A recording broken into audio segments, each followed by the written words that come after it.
Morning, everyone. My name is the Assistant Superintendent of Police, Andrew Opio. I am also traffic and John.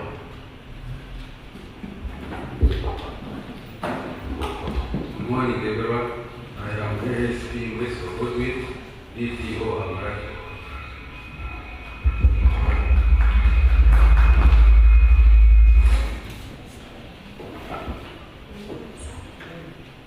Good morning, all participants.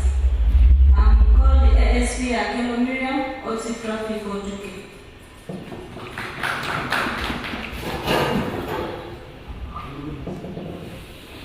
Good morning, everybody.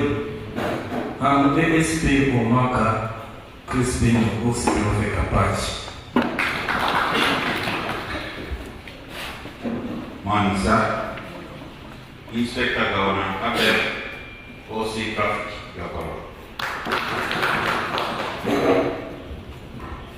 Morning, sir. Call me Inspector of Police Tonjika, Wilson Koye.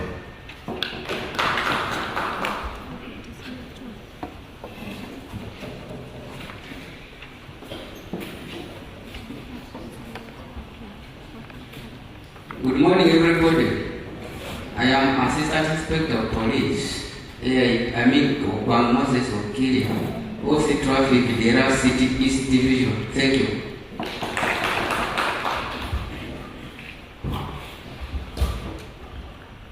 Good morning, Afadi. Good morning to everybody. I'm Assistant Inspector of Police, OC Traffic, Dera City East, called Abo Isaac.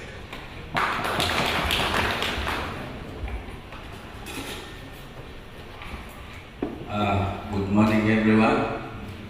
Number 34605, Sergeant Adilo Patrick. I'm standing in for OC Traffic, Kwane District. Good morning, everyone. I am number 41859, Sergeant Odoma Robert, OC Traffic, Dera District. Thank you.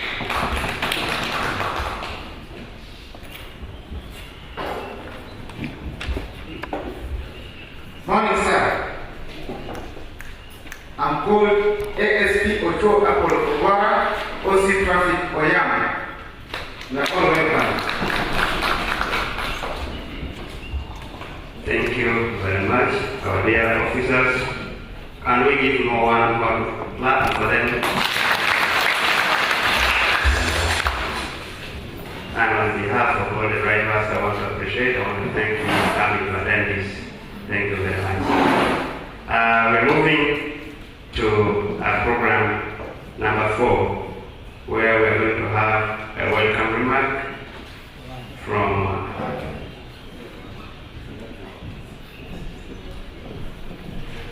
I was requesting we introduce us in case we all have the slots.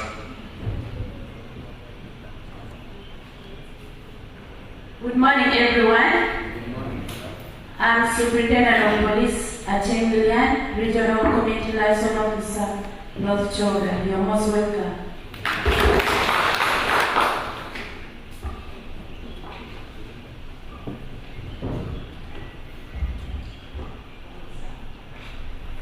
Good morning, everybody. I'm SP Charagat Irene, Regional Traffic North Choga. Afoyo Bino.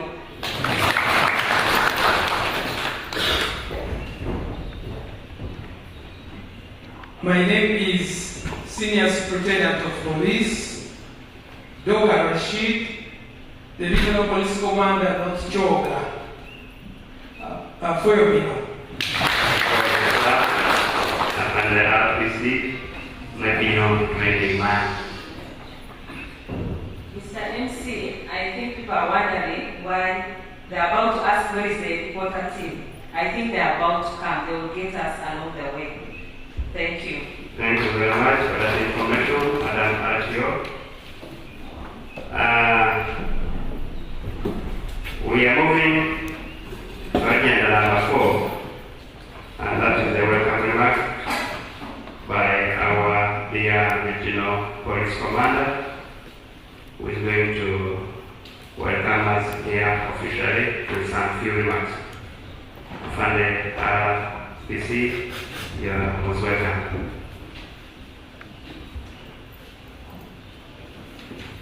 Good morning once again, all participants. My name is Senior Superintendent of Police, Dr. Rashid, the Regional Police Commander.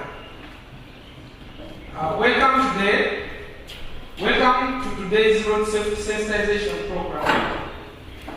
I am honored to be here to discuss this critical issue that affects us all, and that is road safety. As we all know, roads are an essential part of our daily lives, but they can also be hazardous if not used responsibly. The alarming rate of road accidents and fatalities globally, nationally, and locally demands our attention and action. Through this program, Road Safety Awareness, we aim to raise awareness about road safety, discuss best practices, and equip ourselves with knowledge and skills necessary to prevent and save lives. I encourage everyone to actively participate, share your experience, and learn from each other. Together, let's work towards creating a safer road environment for all of us, especially in our region. And on this note, I'm going to stop there. This is my opening remarks. Thank you very much.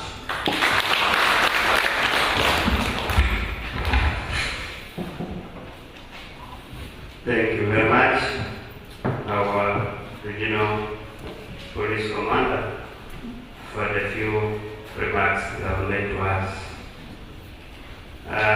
We're going to hear from our Regional Traffic Officer, Madam Irene, a space for a word or two for our drivers. Thank you.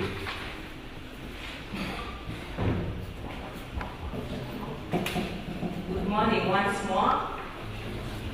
I'm Chelangat Irene, the Regional Traffic Officer. I am humbled to see all of you here. I know it was within the shortest time range, but I'm really happy to see this number. And our purpose for being here is to create awareness and also to learn skills of defensive driving. We have our major trainer here, Mr. David. He's going to take us through road safety awareness training organized by the North Kyoga region at large. I plead with you to take keen interest towards this course. We all know that number two country of this country or globally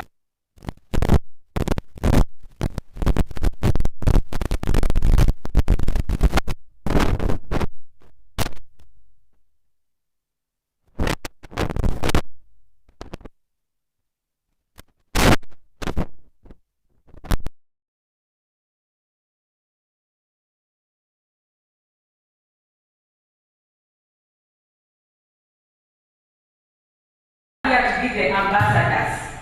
I know majority must be committed outside there, but I encourage you people to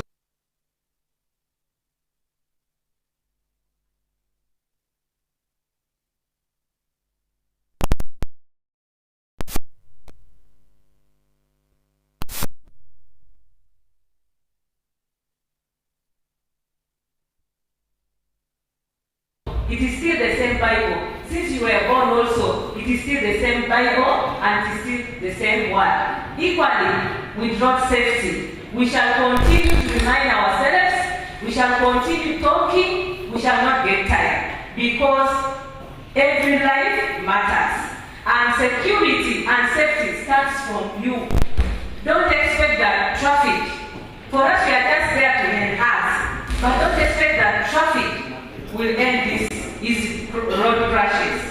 We must be conscious, let us be responsible drivers, let us be disciplined drivers, and we make our roads safer for ourselves and other road users. I don't want to talk much. I'm going to welcome the main trainer. I urge everyone to be keen, feel free. Whatever you don't understand, please. We are here to share experiences. You can also give us some knowledge which can train somebody there or here, because we want to fight the road carnage. People are dying every day. Every day, Ugandans are dying. And you've seen these accidents. They don't segregate. They don't say that this one is a brown person, this one is a rich person. It does not segregate. Accidents are for real, and we are all prone to accidents. Unless if we keep and adhere to road traffic rules, that's when we shall minimize. I know that we can't completely say that accidents cannot happen, but we can minimize, because we have realized majority of the accidents are caused by human error. And what are these human error?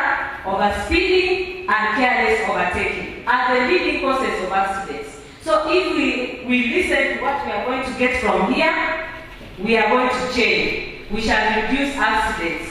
I want by next year, when the annual report is coming out of accidents, at least we should be we shouldn't be surfacing as the leading ones, because last year, as the statistics of last year, we were number 10 in Lango sub-region in the entire country. We are 29 regions, but Lango we emerged number 10. So we must push, at least let us go to number 20 there. That's why we are here. That is the main issue. So feel free. And any question you must ask. Good enough, we even have enrollment of drivers' licenses. Whoever has no license, or the license is expired, or it elapsed a long time ago, you can still recover your licenses. So from here, the activity of the mobile enrollment is ongoing, and I think they will also come and share with you a word. Thank you so much. Thank you very much, Madam RTO, for that presentation. Everybody should sign. Don't forget to sign in our attendance list. It's moving around. We're going to move to our agenda, which will be the presentation on road safety awareness. That is by the chairperson, Northern Uganda Bus and Truck Drivers Network, Mr. David. At the same time, the director of Good Motor Driving School in River City. So, David, the floor is yours. Thank you. Thank you so much. I think it's already afternoon. Not yet, just a second. Good morning. My name is David Ukelo. I'm the chairman of Northern Uganda Bus and Truck Drivers Network. I serve as director of Good Motor Driving School, which is located in here. We are just at the Wambuju Road, opposite Mayor's Garden. Allow me to take this opportunity to welcome all the officers present, and also to thank you people for showing up. We are going to share experience. If you know something, as you say, we can add on. because we know our main agenda. I want to take this opportunity to introduce the members of Northern Uganda Bus and Truck Drivers Network who are present. You can stand up for recognition.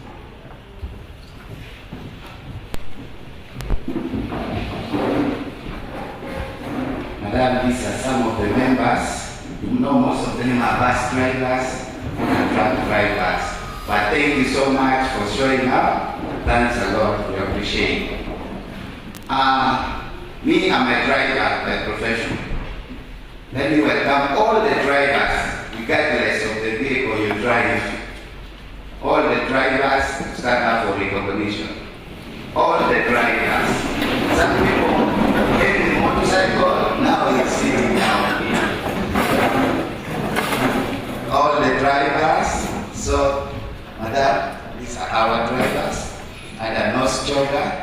Thank you so much for showing up. Let's work together. Thank you. I just wanted to talk briefly about Northern Uganda Bus and Truck Drivers Network. We opened this association in December last year. Then, Madam, I'm pleased to inform you that we were fully registered in February by Uganda Registration Service Bureau, and we acquire a certificate of incorporation that allows us to operate to support. We have more than 150 staff who registered. But because of the nature of our job as drivers, we created a WhatsApp platform such that if there is any communications, we pass out through our forum. So I encourage you, the door is still open, let's work together. We know Greater North is really big. It's not only in Mira here. We cover up to Arua. So colleagues who have not registered, this is the right opportunity. I'm going to say briefly about our objectives as Northern Uganda Bus and Truck.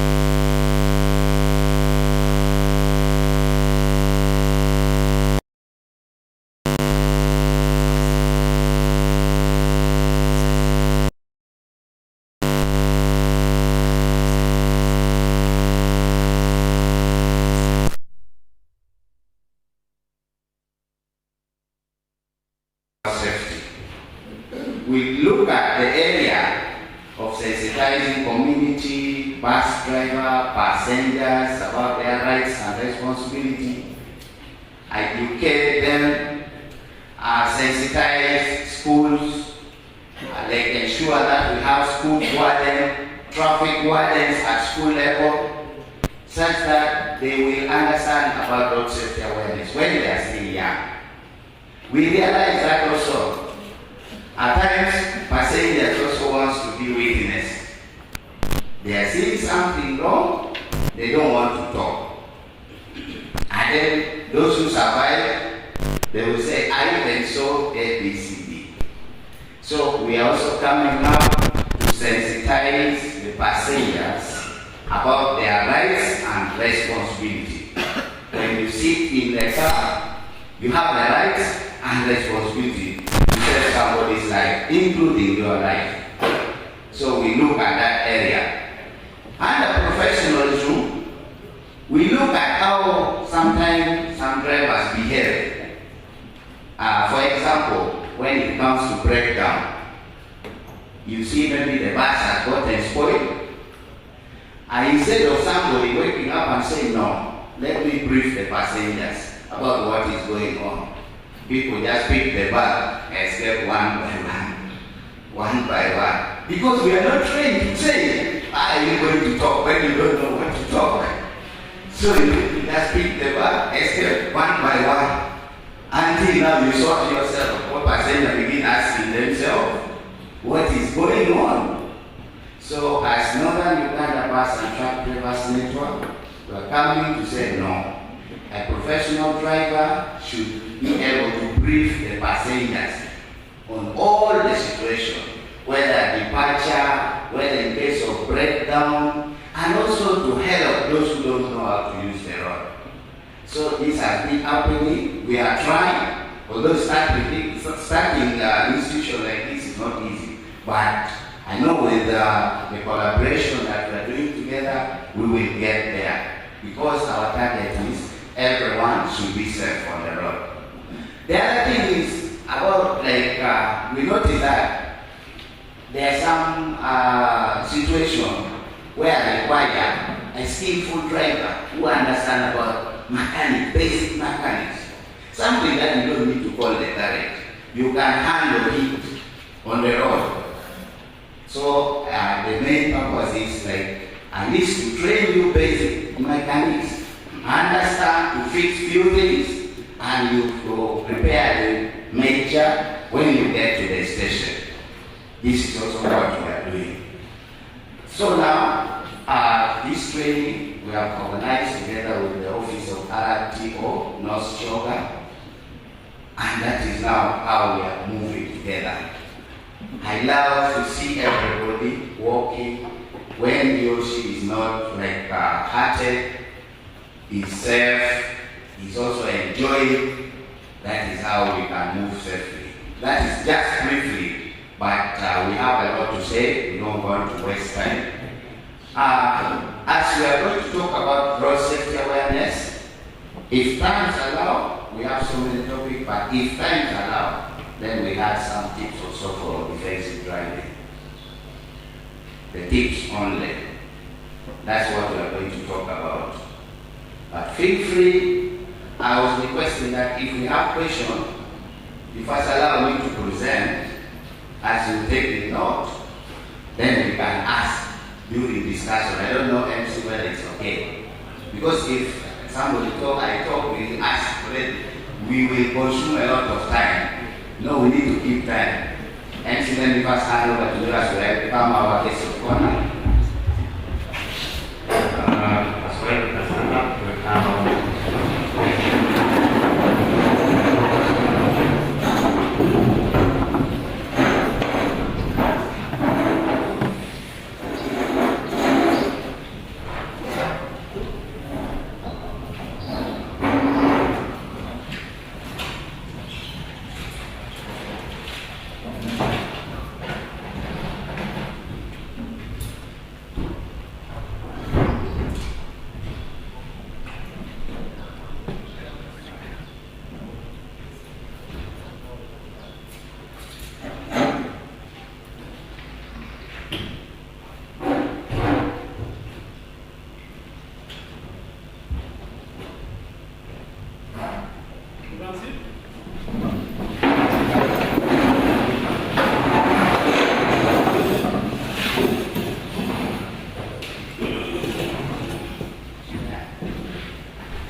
Thank you so much.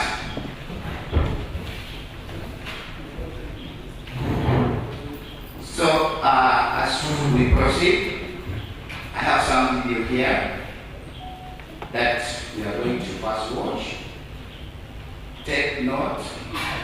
You can also check what should the person maybe should have done to prevent that one.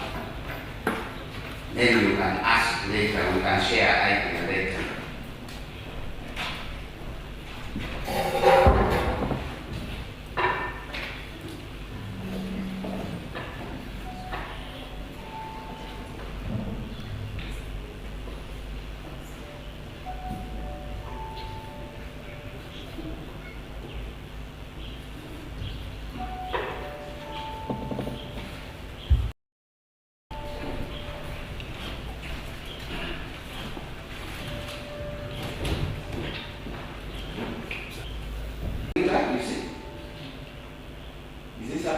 U-turn from there. This is our drivers, our colleagues.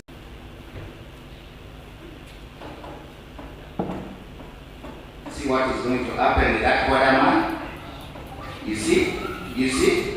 see?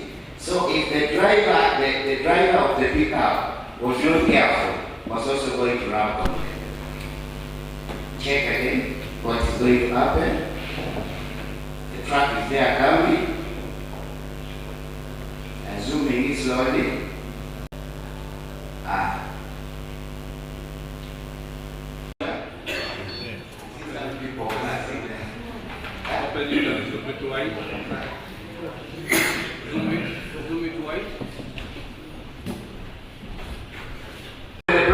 They put all the corners.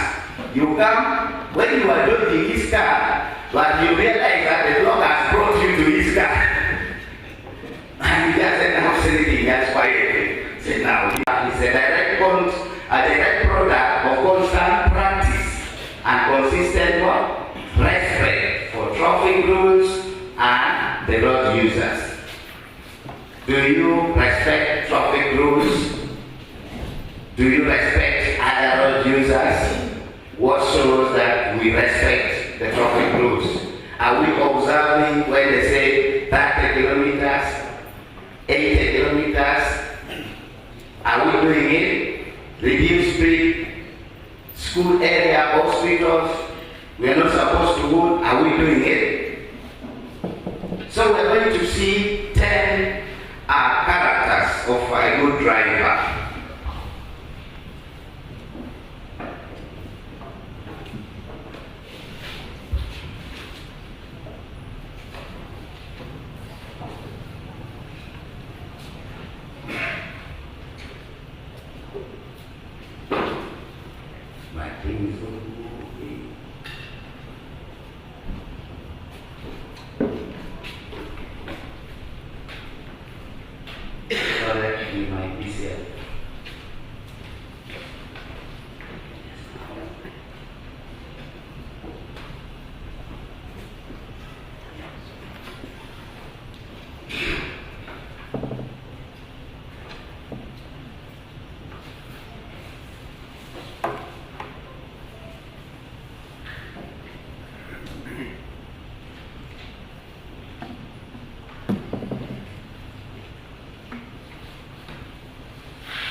Sorry for some technical problem.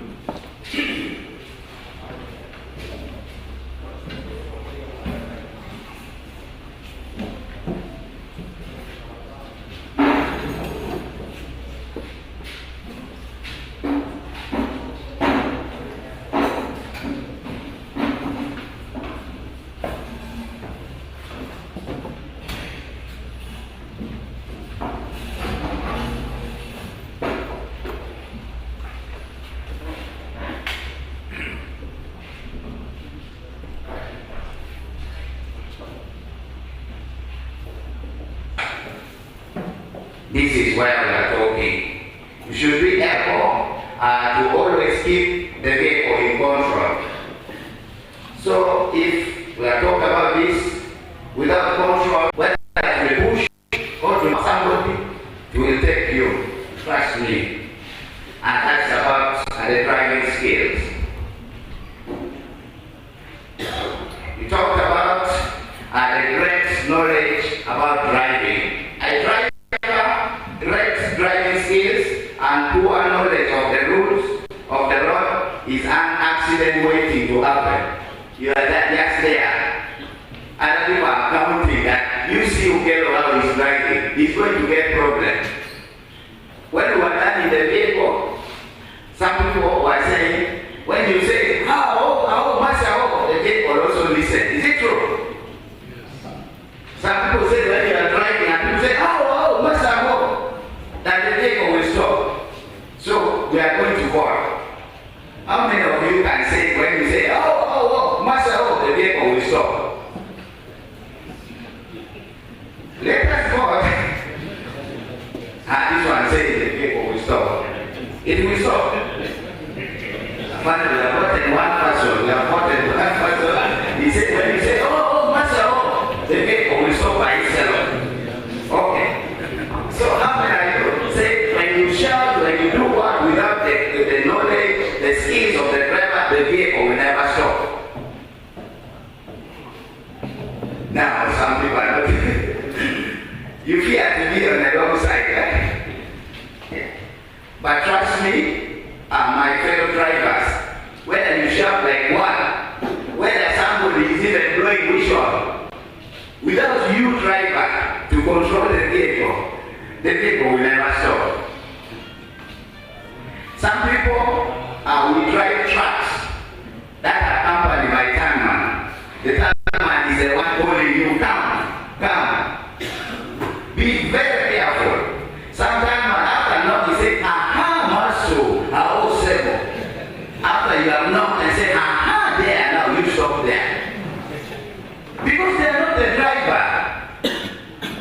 A driver, they are not the driver. Somebody calling you and for you are continue coming. For us to say when you are driving a bus, even today, I use my own judgment. And that's why these school buses, some of them, they don't have tangmen. Are we together? NGOs, they give you a truck with a trailer without a tangman. They know all the driver.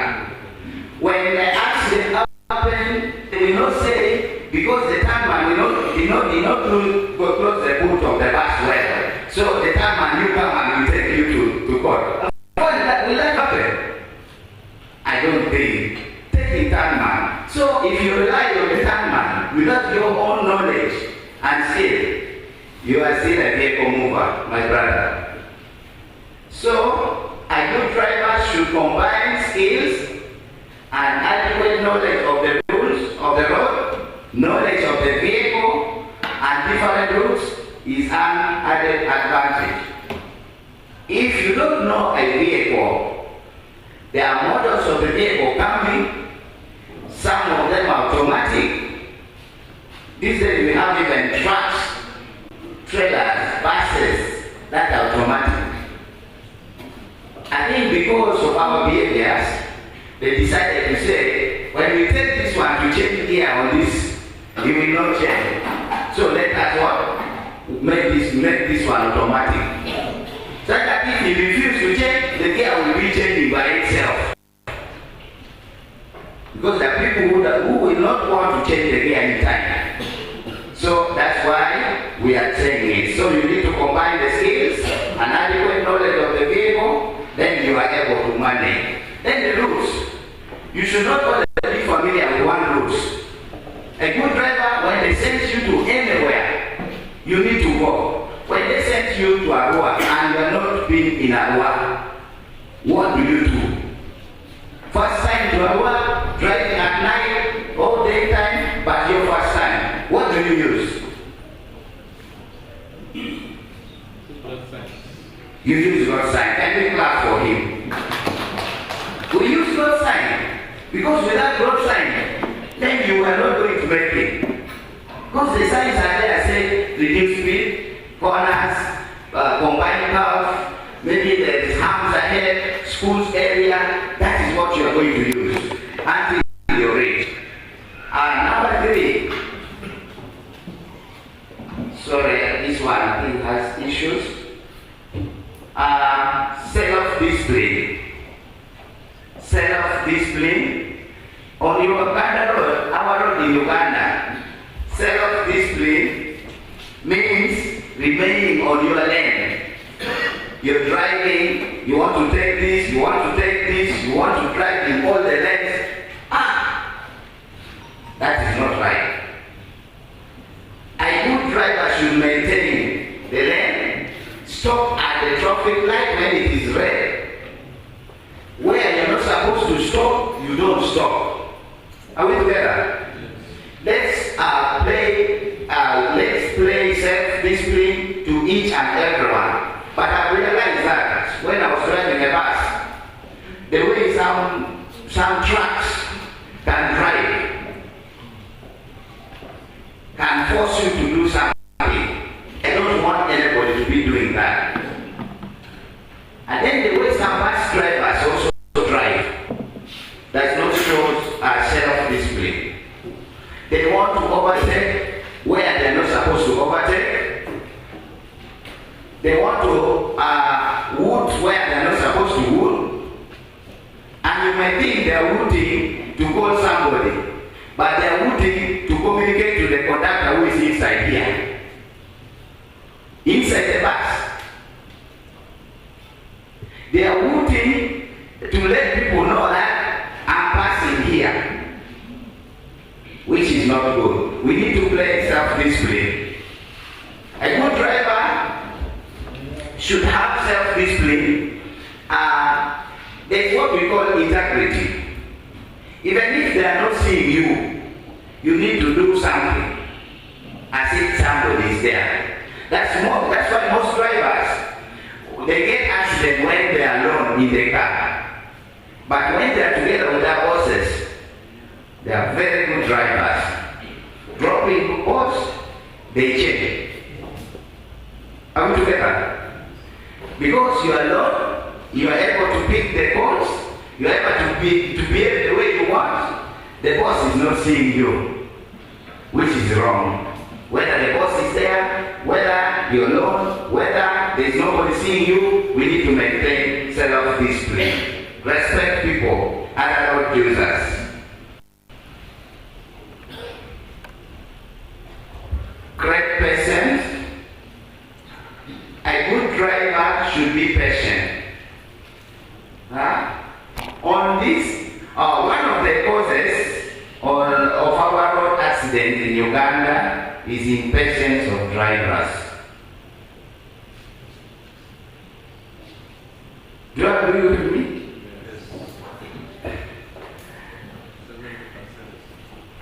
Sometimes you are driving, you see a boda overtaking you left, another boda is overtaking you right, a taxi is also coming.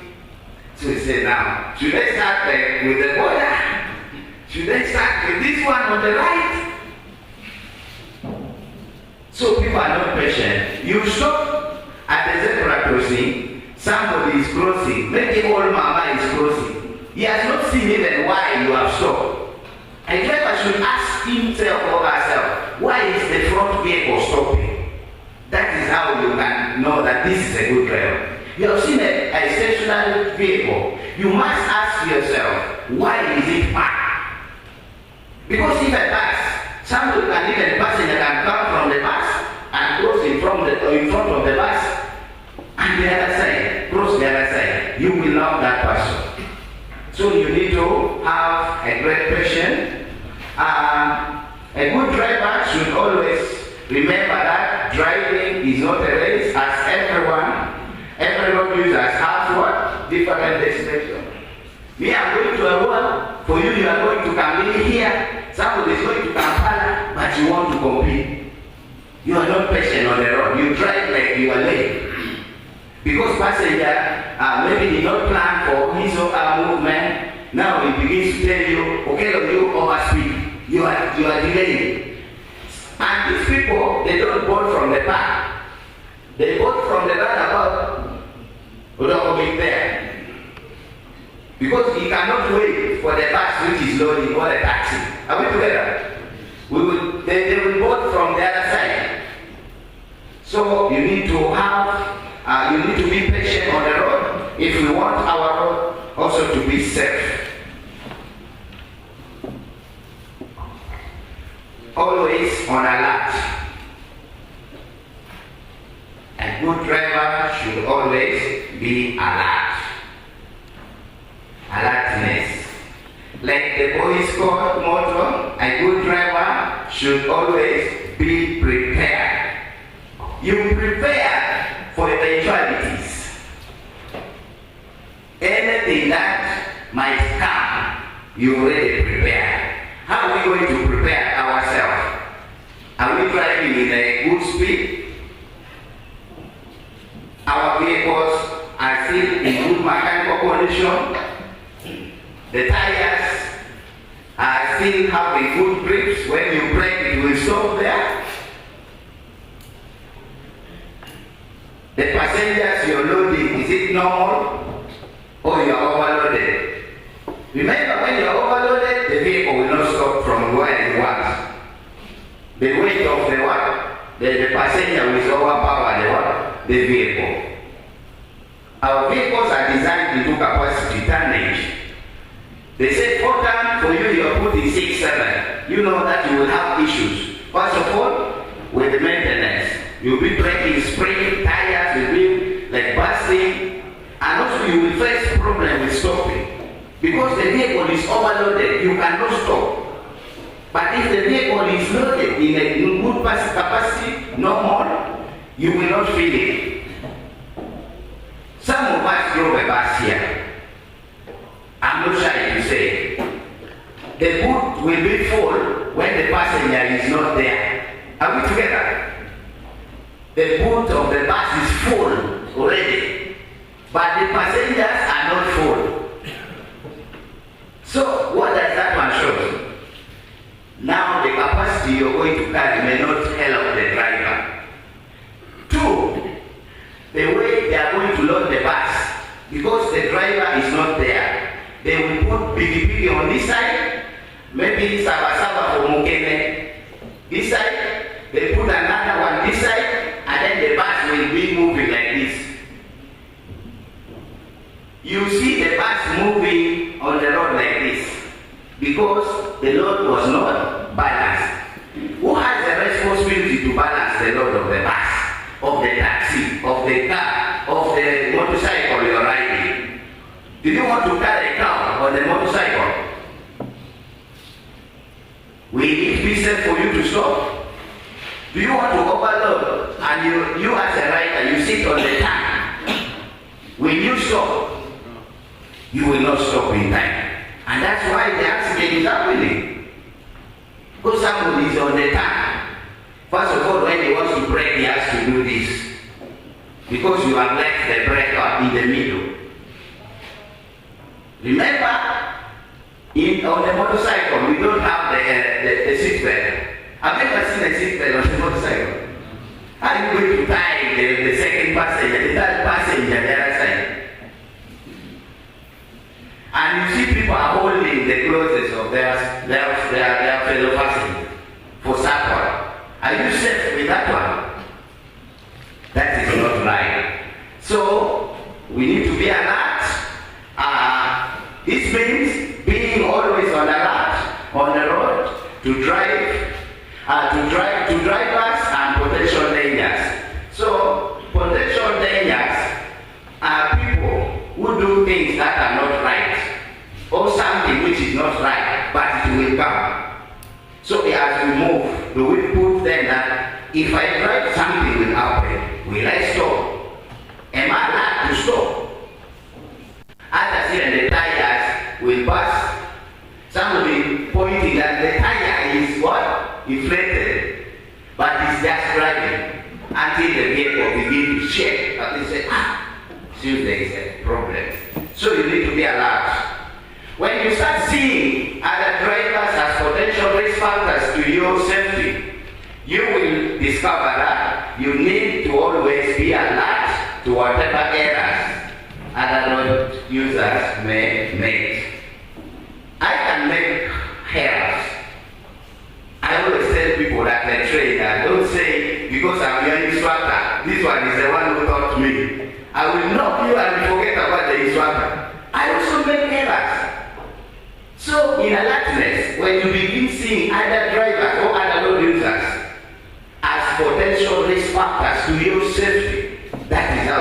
manage the safety. But if you say, because Afande is here, it's a OC traffic, it's a RPC, you see me, you're finished. Drive your car, Afande drive his car. Be alert on the way. Mechanical skills. This is what we are talking. One of our areas as Northern Uganda bus and truck drivers. We want to ensure that each and every driver who gets onto the wheel at least knows how to change tire, knows how to adjust the brake. Others even just say, "Mechanic, go and adjust for me the brake. Go and do this." You need to know mechanical skills. Without that one, no. It is not enough to be skillful with the wheels. A good driver should be able to get his or her hand dirty when it's needed. So many people, when they get punctured, they call all mechanics. Suppose it happened at night, will you call mechanics? The wire is hanging. The brake jam for the buses, the trucks. The brake jam. Will you call the mechanics? You are already in well. You need to stop. And certain things here are send some warning. Certain things you can smell as a driver. Mechanical skill, you can smell something. I used to drive the bus that the temperature gauge was not working. So when I see something like come popping up on the windscreen, like the snow, I say there is a problem. Some of you know here, driving a bus from Kampala to Arua without the temperature gauge, but I drive and I come back. So when you know mechanical skills, you are not going to be disturbed. But when you don't know it, it's going to be a problem. A good driver should be able to change the tires of the car during emergency situations. Are we able to change the tires of our car? If you drive the bus, are you able to change the tires of the bus? You drive the truck, are you able to change the tire for the truck?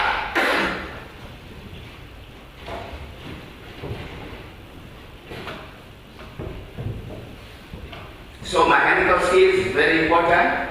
He or she should be able to carefully open the bonnet and check that the gauge at the dashboard is sent during breakdown or overheating.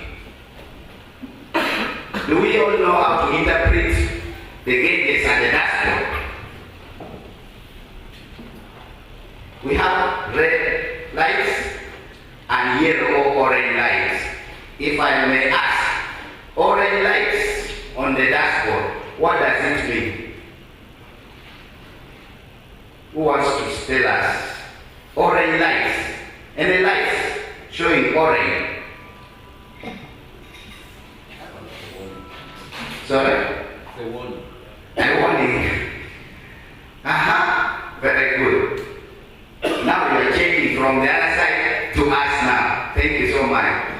A warning. It is warning you. So, can we say, can we name the yellow lights on the dashboard that warns us? Number one, fuel gauge. It's in yellow form. So it warns you that your fuel is getting what?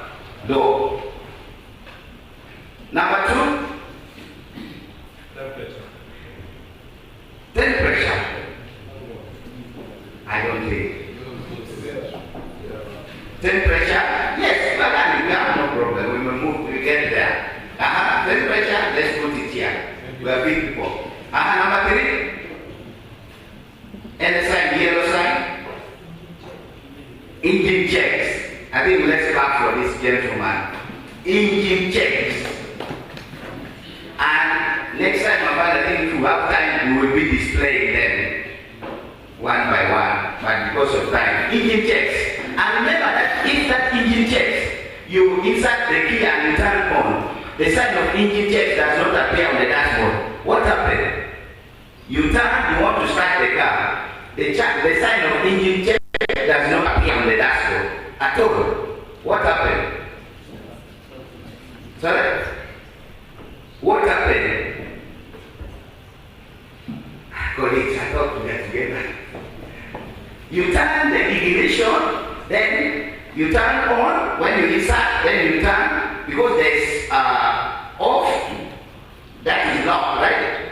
Then there's on, access, right? Have you seen something LCC? Somewhere there, then you now put it on. And then the lights of engine checks refuse to come. What does it mean? Because it will happen to you one day.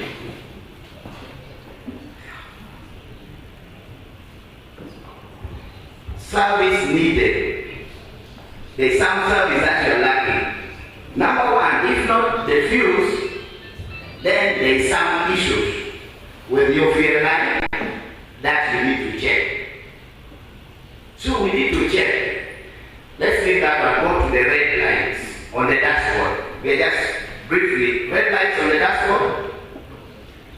Oil. Sorry? When the oil is not in the oil. Oil. And the oil, yes. The oil level. The temperature, yes. Now we see. No braking system. Yes, the braking system. At the seat belt, there is one for safety device.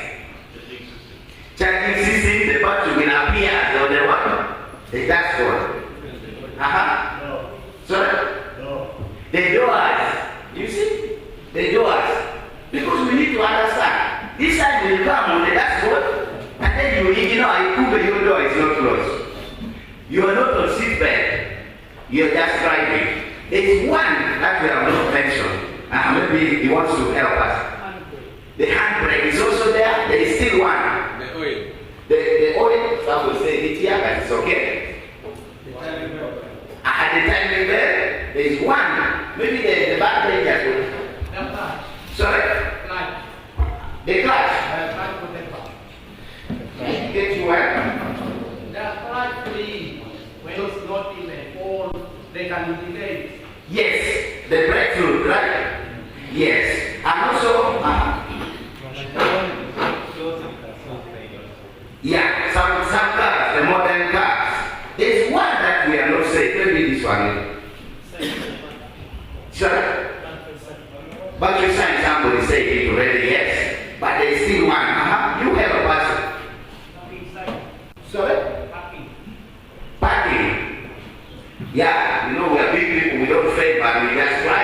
I want the ones also to try. When the door is not closed, but there's still one, I still insist. Oil pressure, somebody say it here.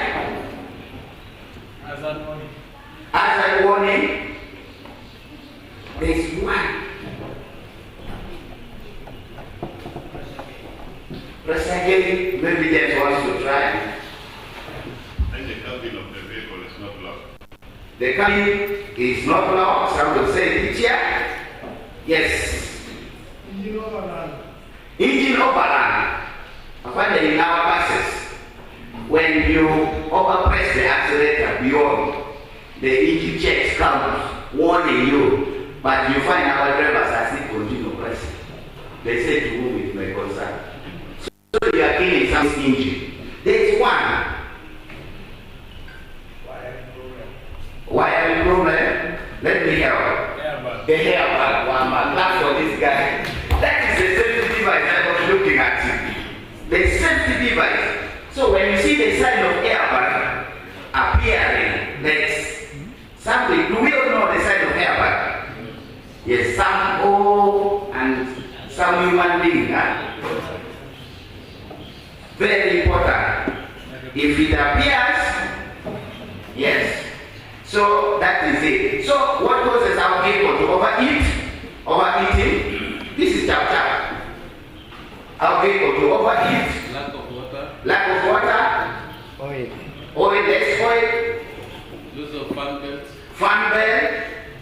Fun when it is loose or cut, we need to be specific. Yeah. Faulty radiator. Brake jam also. Brake jam because you are pulling it by force. So that you're very low. Yes, inlet gasket. Then what our water pump also when they're spoiled, the vehicle will also overheat. Then also in manual car, diesel, the way you change your gear, and maybe you're driving number 1, 2, 1, 2 for long, can also do that. Then some of the 4-wheel gear vehicles, you overuse it, it will also cause the engine to overheat. These are the basics that we need to understand as we move. We are clear? Yeah, so you need to know what the gauges are saying. A good driver should have sense of responsibility. A good driver has sense of responsibility to passengers and other road users. You don't respect only your boss, right? But you also respect what? Passengers and other road users. There are people, when the passengers are like maybe out in their chats or they are having their stories, you're driving, you enter into their story, forgetting that you have roles to play. Some people are saying, let me first change this gear and then I tell you. Yes. Some of them, because you see a human being, when I'm talking to a father, I cannot say I'm talking to RTO when I'm facing here, right? You may be tempted to say, RTO, you know. Now you see, I'm taking my eyes away to RTO, forgetting that what? There is a vehicle coming.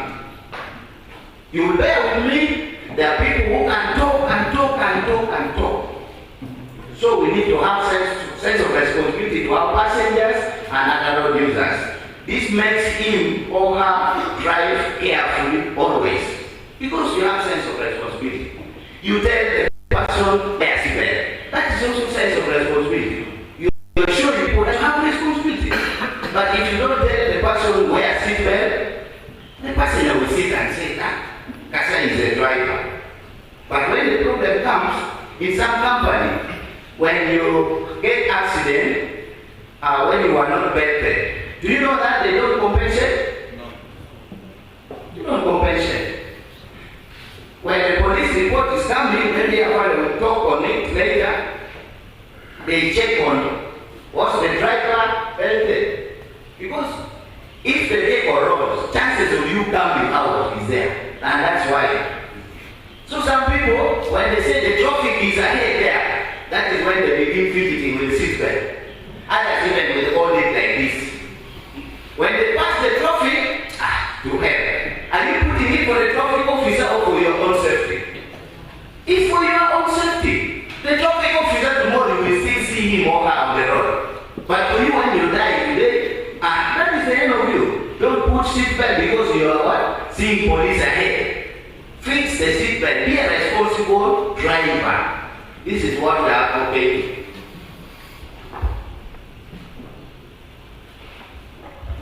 Constant drive for improvement. When you realize that yesterday I made a mistake, today I should drive and say, what I did yesterday, I shouldn't repeat it. And as you drive, you will continue to learn so many things. Not that today you are from the driving school, you are done. No. As you drive, continue to learn how other people behave, how the vehicle itself behaves. That is what you are learning also. So as you learn, you also learn. Things, dedication to the constant practice to get used to various road situations. Is it raining? Is it dry season? You are crossing at the smoke. It is raining during the day. When you are crossing the smoke, what do? Smoke area. You are driving through the smoke area. You put the headlamp. Why do you put the headlamp?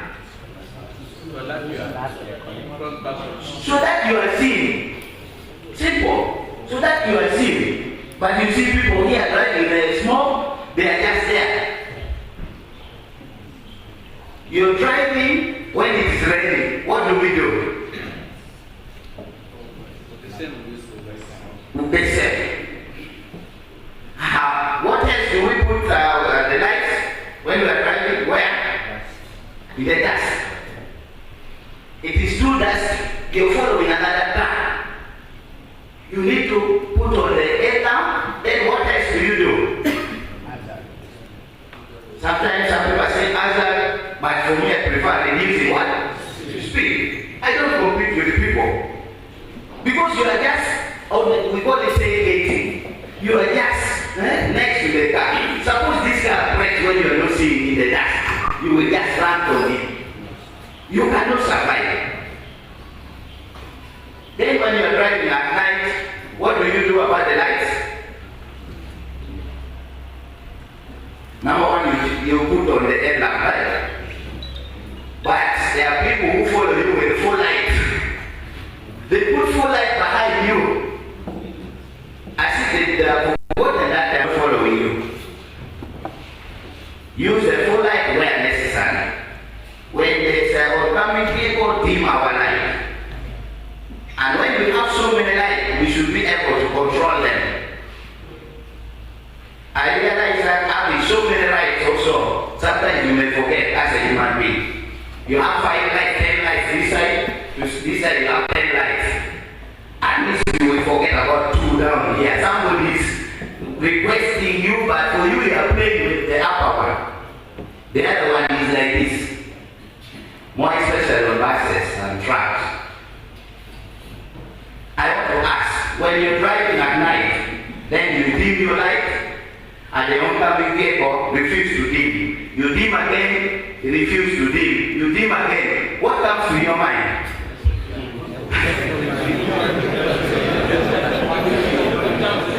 You're driving at night, the person, you dim, the person is just like this. You dim your light, the person is just on phone. You dim again the third time. What comes to your mind?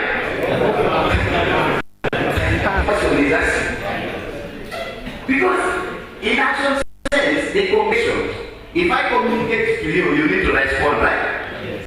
I communicate, you don't respond. Begin to plan.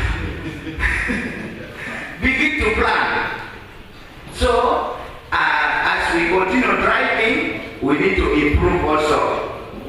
As we continue driving, we need to improve. We are almost. Thank you. I hope you are timing. Okay. Number 9, good maintenance culture. There are people who service their vehicle because they are going for Christmas season. They service because the vehicle, now I'm going to drive to dinner. I'm going to drive to Amolata during Christmas. They don't know about the service engine oil, the tires conditions, the brakes. So, good maintenance culture is also part of the what? Characters of a good driver. Whatever you drive, you like, when you don't service it, it will become dangerous to other road users. It will kill people, it will kill you. And the vehicle you bought may not say because I'm a police officer, I'm a driver, I am a, people say senior. There is no senior in Masip. The day now the senior will now be seen. You will not believe it. So we need to have a good maintenance culture. A good driver should be able to take care, to take great care of the vehicle he or she drives. I love the way the mother takes good care of the children. We should also adopt and take good care of our vehicles we drive. I should love my motorcycle I ride. It's that the one gives me something to live. But if it's in poor condition, it is not clean, not washed, not serviced, if the side mirrors are not there, I think nobody will come to you. And this goes beyond about washing and fueling. Some people think when they wash their car, they fill the car. It's done. Are you done really? In the car, fueling, important, you are done with taking care of it. Here he said it is about listening for signs of wear and tear in the various parts that make up a car. If something is making noise, that is how you can what? Take care of it. Start from there. And our roles as a driver, some of you who drive in the company, you need to report mechanical fault. Where I used to work, failure to report mechanical faults, appraisals. They will appraise that this is not a good driver. So it means if you take good care of the car you drive, then you are also doing your. Some people in a bus, they fail to report mechanical faults because they want to make return or they want to drive, continue driving to make money. But you are endangering your life. The buses are fully comprehensive insured, but your life is not insured. The bus, the big bus, and they replace it with a new bus. But when a driver died, how are we going to replace it with a new driver? Okay, is gone. So take good care of your car, your life. The last one. Somebody mind.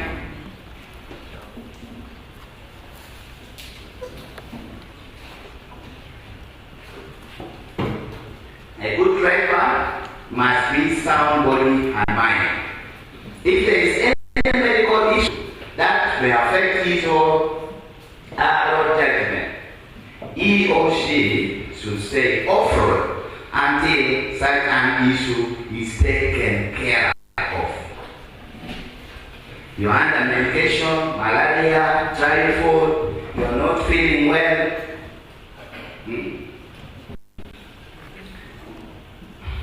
When I think this one goes even drinking, because if you are driving under influence alcohol, then I don't think this one also comes in. Cannot make you well. Because they say if there is any medical issues that may affect his or her road judgment, the road judgment, you should stay off.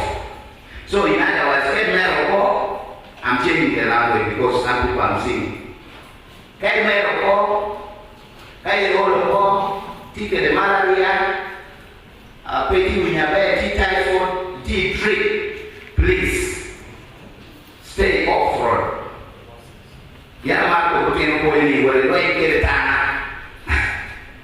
Go and fight with the dead. That's what we are saying. Go and fight with the dead inside the house. Because that one, I don't think when the police will come and say, this one has been kicking the dead. But if you're not well and you cross the road, whether you're driving, you're walking, you're driving, you are endangering other people's life. Because you will fail to judge. This is number 10.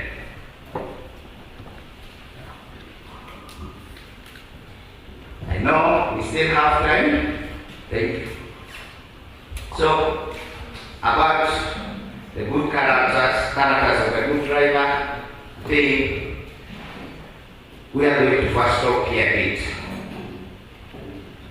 Thank you so much for listening.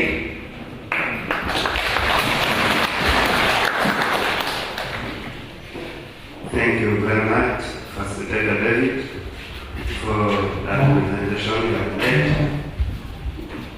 Once again, I want to welcome everyone in the house by saying you're most welcome.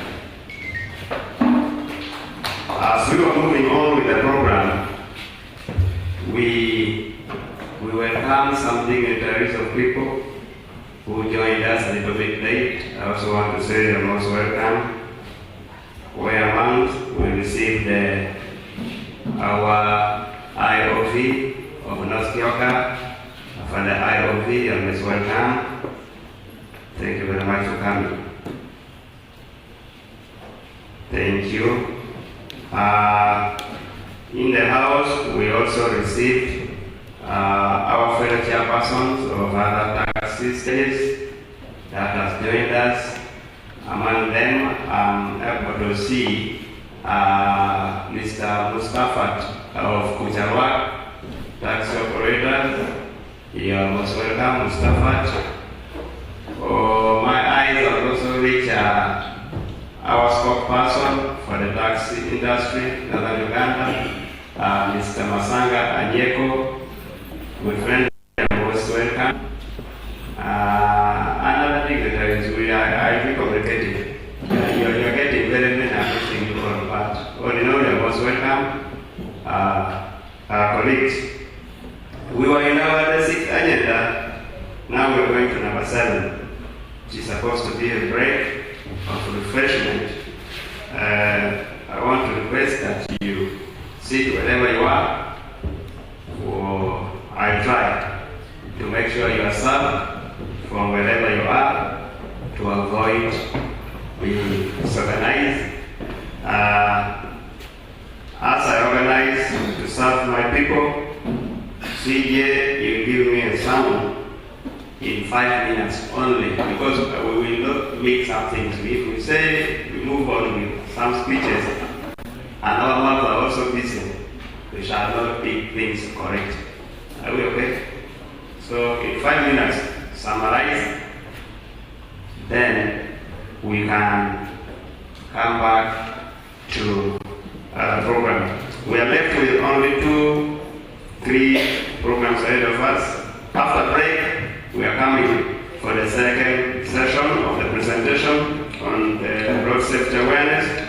Then after the presentation, we shall get to discussions and way forward where all of us are going to participate in this activity.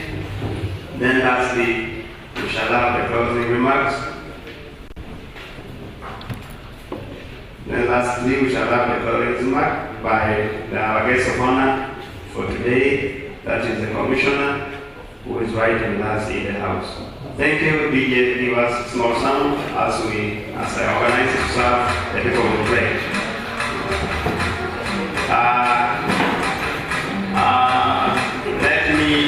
Let me invite, I've seen only 2 ladies inside there. I think they will help us serve very fast.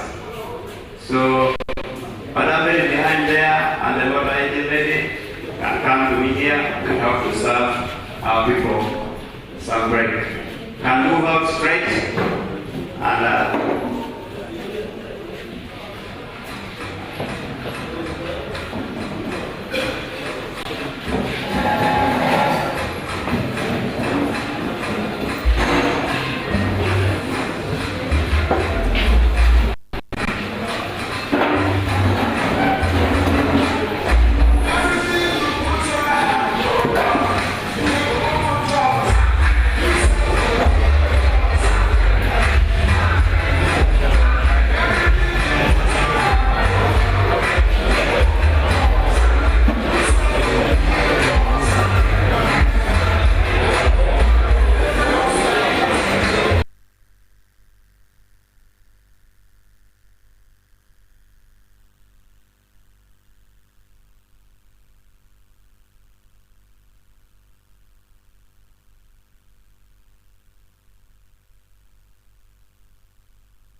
we are supposed to welcome back the facilitator, that is David, the director.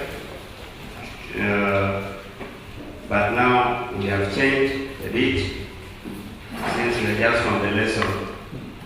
We want us to hear from the commissioner, then later on we come to class again. That's the adjustment made. We shall now first have the commissioner, then the presentation of the road safety awareness will come later. Madam Osi, you will help me take over from here to allow protocol flow nicely. Issues cannot welcome the commissioner.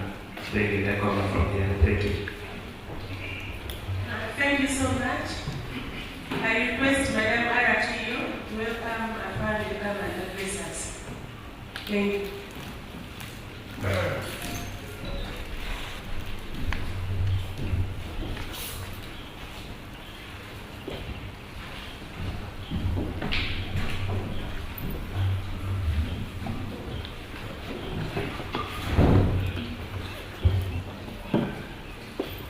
Welcome back from the short break. I think you heard from the MC himself.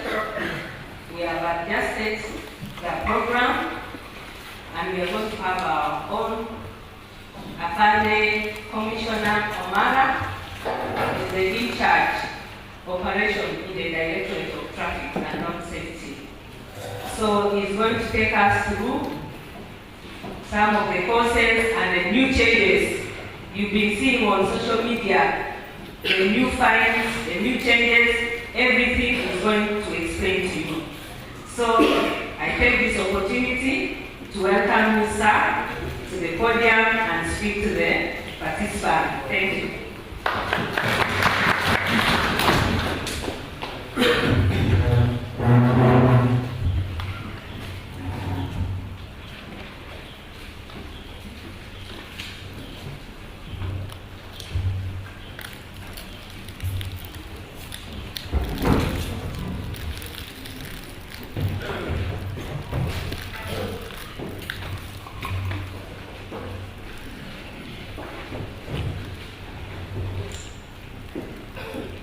Good afternoon, everybody. I am Assistant Commissioner of Police, Omar Cyrus Samson, Acting Commissioner, Operations and Enforcement in the Directorate of Traffic. I am also son of the soil.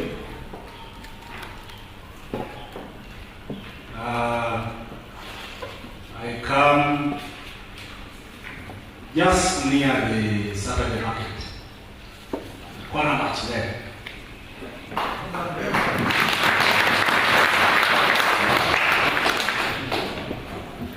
At least I've met some of you, especially bus companies and so on and so forth. I'm happy to be here. I would like, first of all, to thank the organizers of this program. It is a very healthy program. Mr. Daniel here is a very good teacher. Why? Because of the practical bits that he brings in these discussions. At least, you know, a picture will always speak 1,000 words. You look at one picture, and you are equivalent to somebody who has had a lecture all day. So, thank you very much. I want to thank all of you for sparing your time to be here. It is very important. Not only that it will save you as a person, but it will also save the whole world.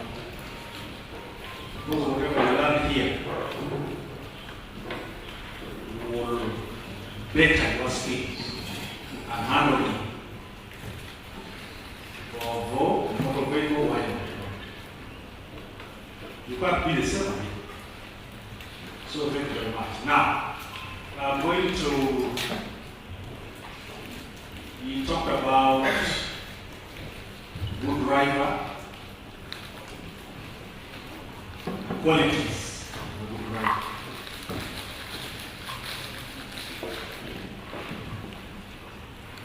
I'm going to talk about, and say the good driver respects the law. Now, I'm going to take you through some of the phrases that, as a driver, you should know, so that you can improve your responsibility while on the road. You say the good driver is a responsible one who will always respect others. Now, you should know the law. I came with some keywords here that I'm going to give to all of you. They have all those offenses. Whenever you have free time, always go through. They will help you greatly. Okay? They will help you a lot. The offenses and the fines, they are in. Now, you will see the fines there. But it is not limited to that. The designers of these fines wanted to make life easy for the drivers. Otherwise, it's at the discretion of the in charge that they can decide not to give you a fine and then take you to court. So there are two options.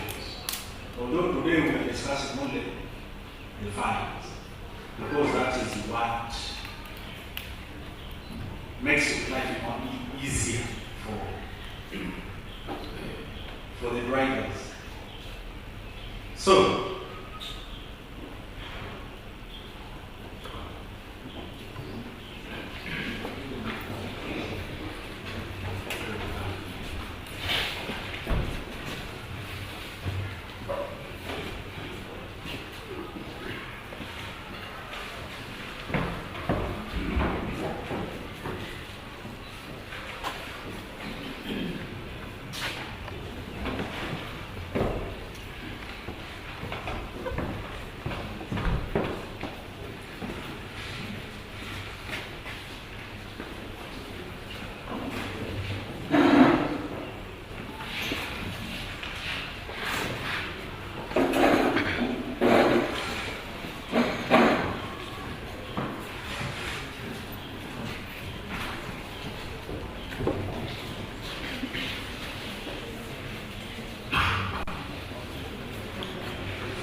so when you get a copy, you make sure you fold it. It's demonstrating how you're going to fold it. Just to keep it.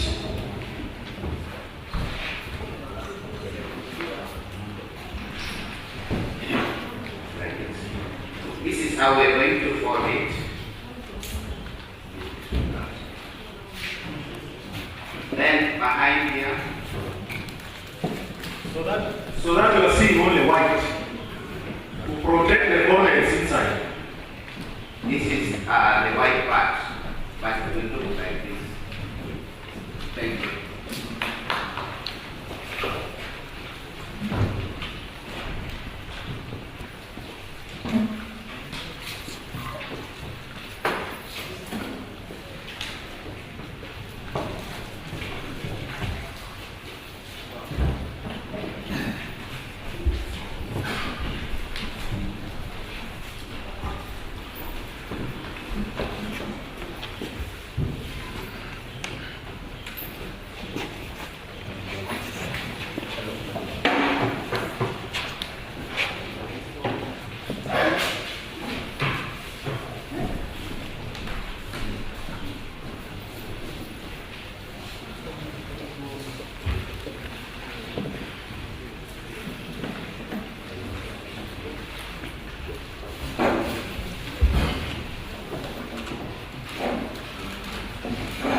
Who has not got?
We are done. There is somebody missing here.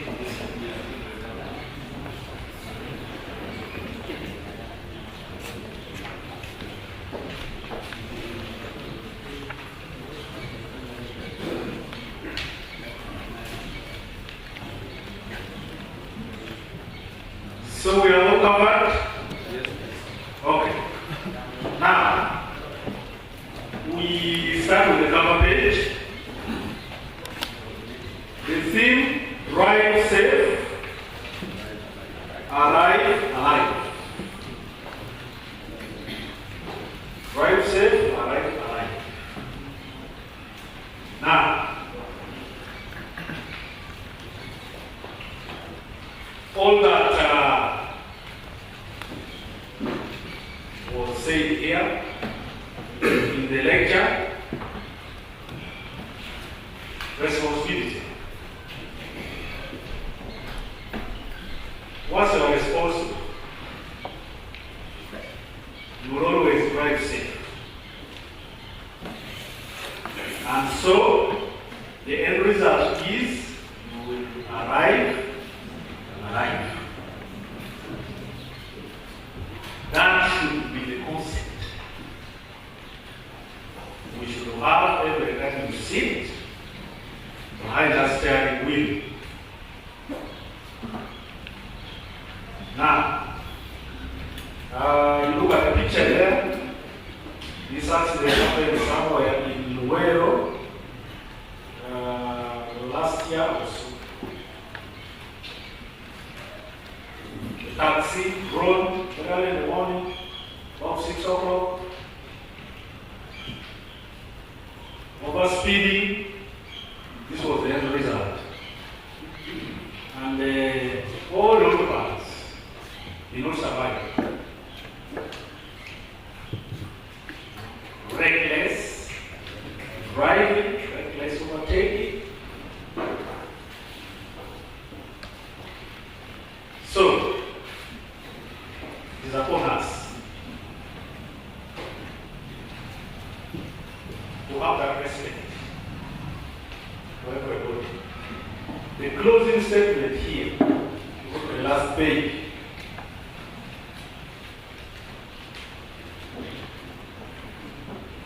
It's every driver's responsibility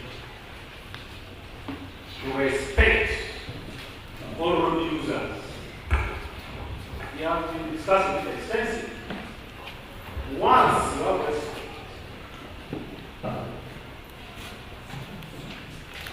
for other road users, pedestrians, cyclists,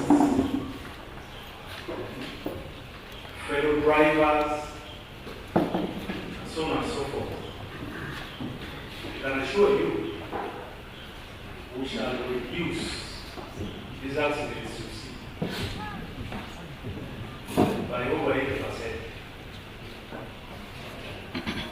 Because the majority of the accidents that happen comes out of our recklessness while on the road. Lack of respect. So, let us do a good job, let us improve. We can reduce these accidents. Actually, we would love to see an accident-free society. Because these accidents take a lot of lives. And the closing statement here says,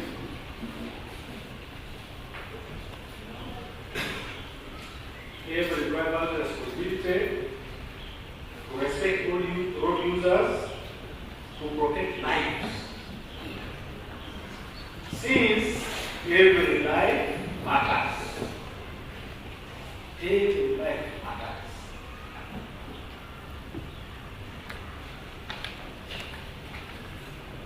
Be it a pedestrian, be it a cyclist, be it school-going child, every life, be it a married person, that life matters. That's why we are not allowed to take it. So the judge by law, not another person.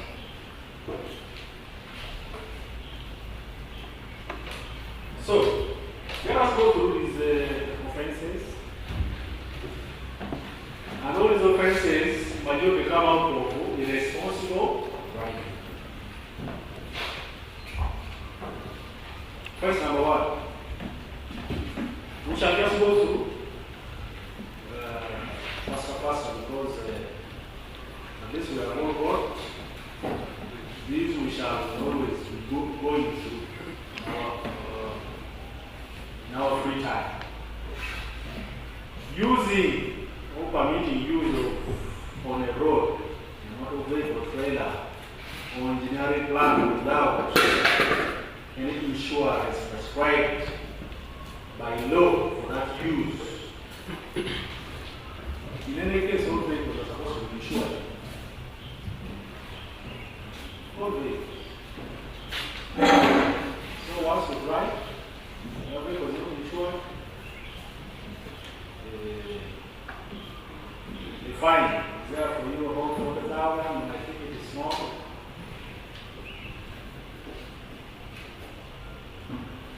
That still comes to responsibility. Why do you drive that vehicle when it is not insured?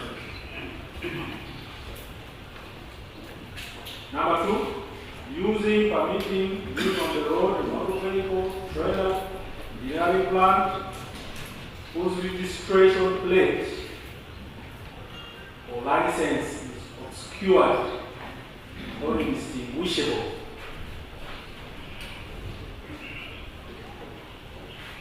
There are those that, especially motorcycles, you find the number is like this.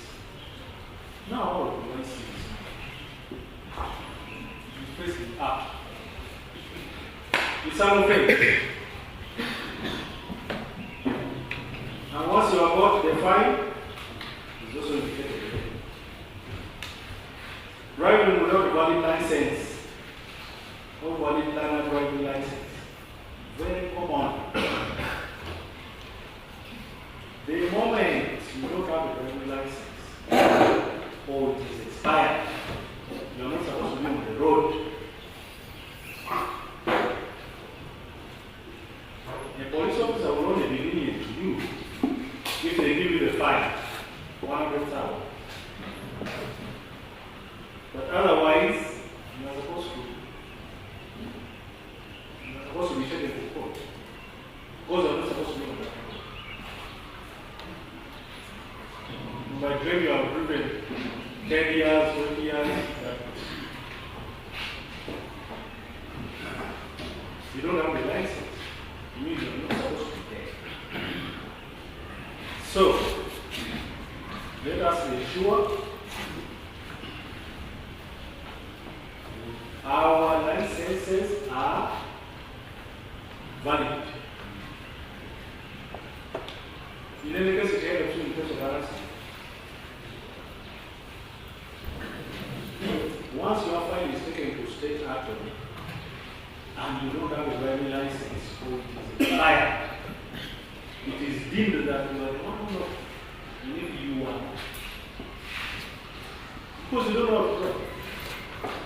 Show the proof that you know how to drive. Permitting any person to drive a vehicle without a valid driving license. You know how to give your conductors, please go and wait for the passengers there. As I have lunch here, you come and go. It is not allowed. One driver gave a brand new vehicle, a drone, to a conductor. Please go meet for the passengers. And a drone, you step on it just a little bit like it's flying. Then the fellow took off like wind. He had just moved for less than 500 meters. He crashed through. Dead on the outside. You got it? So, never give your faith to somebody who has no license. Where will you start?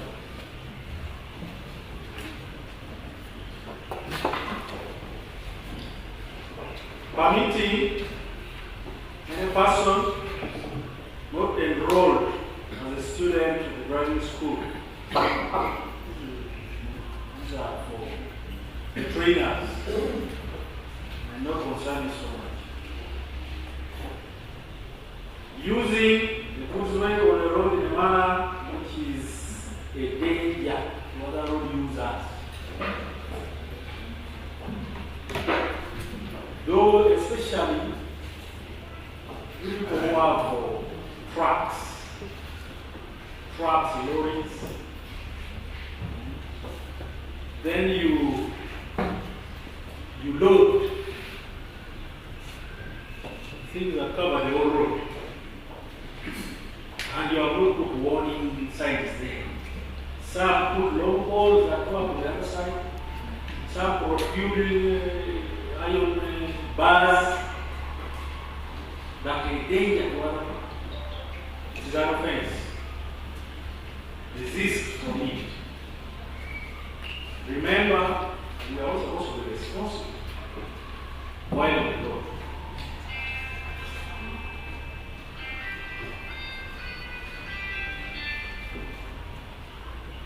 Using a motor vehicle which is not in good condition on the road. I'm going to be selecting very pertinent ones. What we call DMCs. Majority of vehicles will have the category in bad condition. Now, Ministry of Works is planning to do mandatory vehicle inspection for all the vehicles. And if all goes well, we might start as early as 1st July, just next month.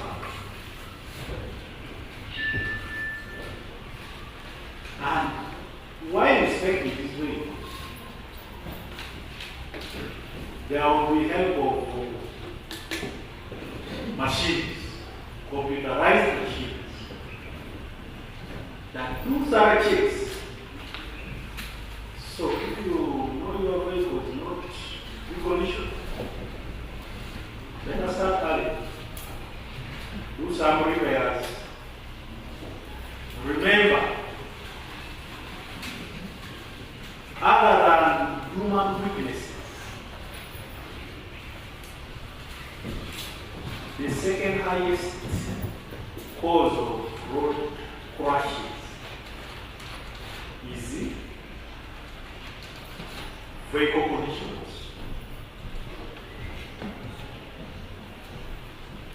skills they talked about earlier on is being able to detect that your vehicle is not in a good state.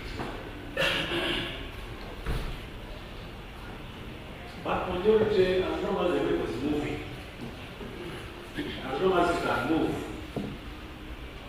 even when it has only one light,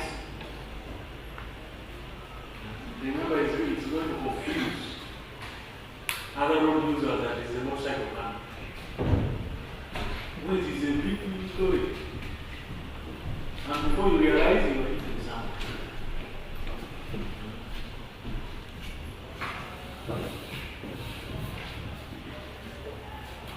Driving under the influence of drugs. Drugs also includes other intoxications like alcohol.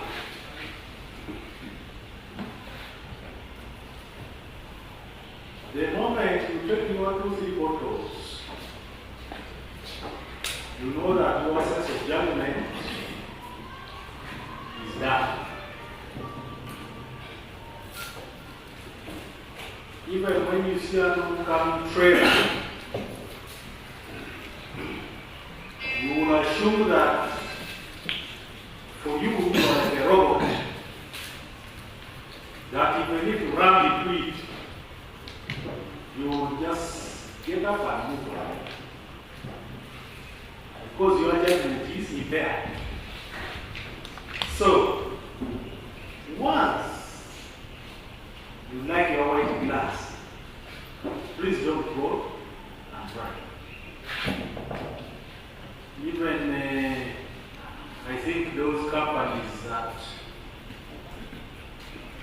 brew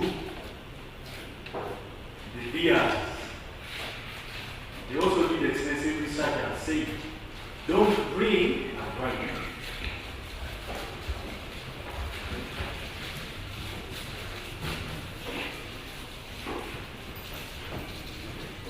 Failing to stop at a railway level crossing. Does the train reach it? Not yet. But they are working on the rail to reach and also proceed up to far north. The train has right of way. And it doesn't negotiate. And the train does not knock. Whether he has crashed today, you are the one who has knocked. That is what it will say. He does not knock, you are the one who knocks.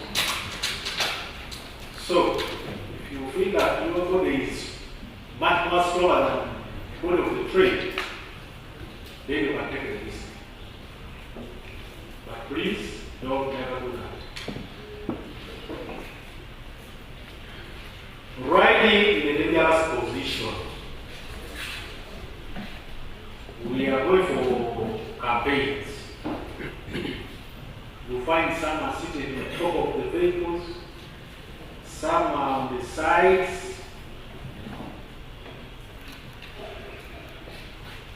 But you are risking your life. You know that you have dependents, you have children, you have a family to look after. Now if you go today, who is going to look after you after your family? The way you do.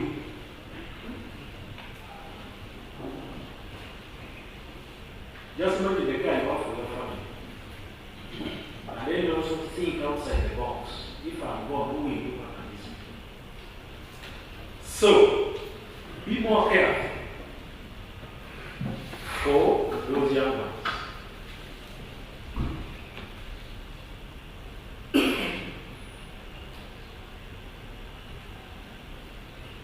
Carry more than one person in addition to the driver and motorcycle.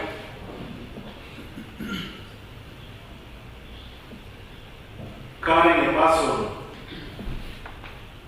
is on a seat not securely fixed in a motorcycle. The motorcycle is supposed to carry one passenger. But you find carry 5. It's not acceptable.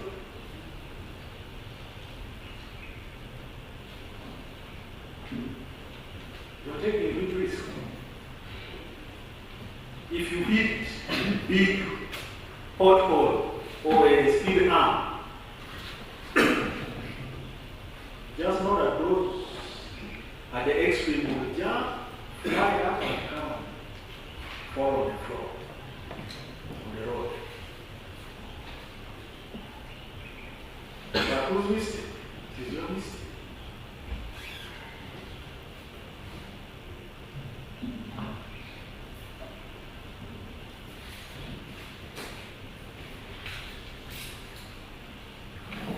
Carrying passengers, motor vehicle, trailer, in plant, in such numbers, or in such position as to be likely to interfere with safe driving,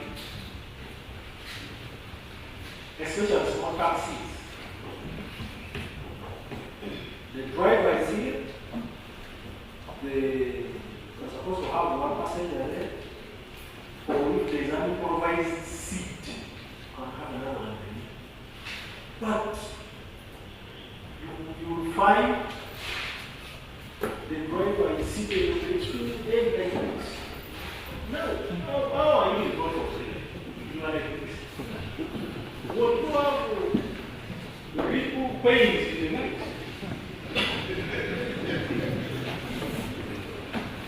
Because you want to know. This is not acceptable.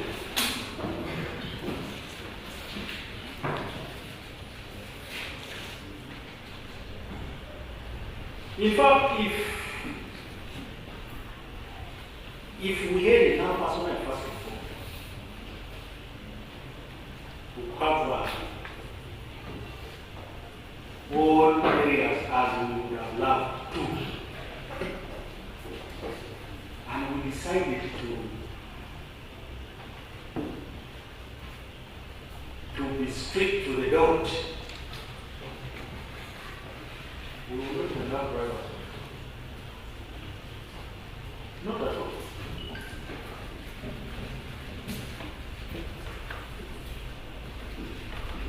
Even after having this lecture, you will find somebody who will hate you. He still misbehaving.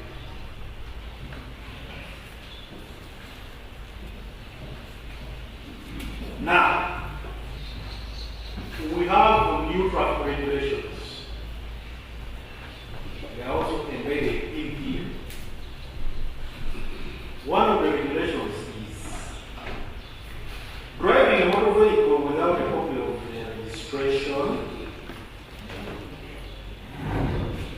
book in respect of the vehicle.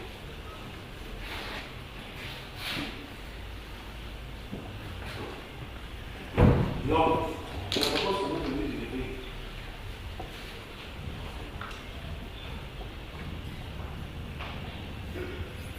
Riding motorcycle without a valid driving permit license.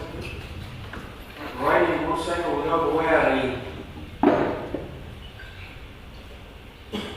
and fastening a crash helmet on your head. No, this one is for your own good. You're supposed to have a crash helmet. Imagine you have an accident. Remember, a motorcycle, your body is the body of God. To be motorcycle. Now, you have a crash on the tarmac, you slide from here to the other side. Imagine what happens to your head.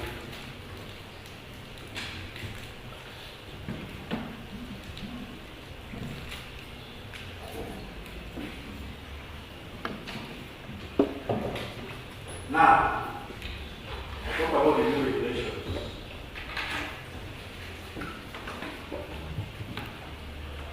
The speed at which you can drive in the city center is 30 kilometers per hour. City center, 30 kilometers per hour. Then, any center on the highway is 50 kilometers per hour.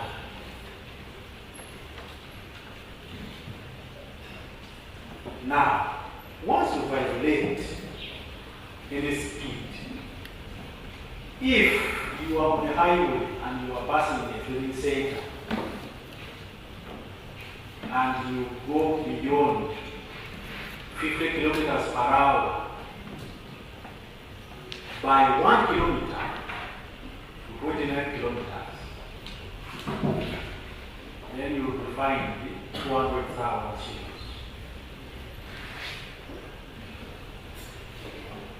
Then if you violate the speed by 30 kilometers and above, you are supposed to drive at 50 kilometers per hour, but you are driving at 80 kilometers per hour and above. Then the fine is 600,000.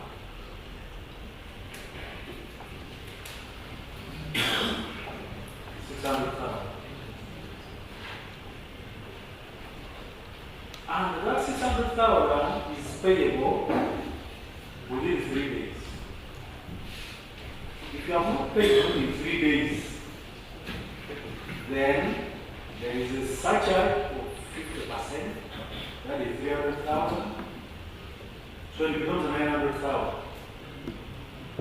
And to make matters worse,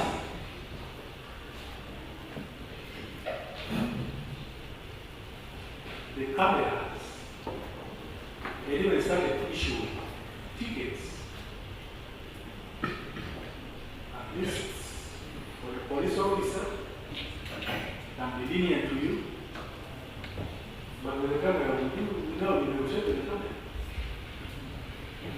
You look at it and say, please.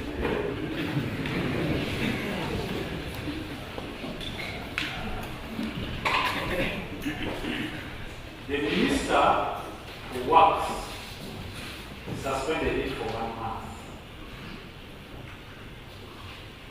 But thereafter, you never know what happens.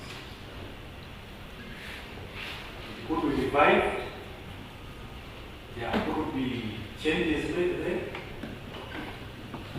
We shall get a communication. But all the same, the camera will issue the ticket, and once one camera has given the ticket here, the other one doesn't know that you are operating the ticket. If you still violate, the other one also will give. Then is that one, then the fourth one.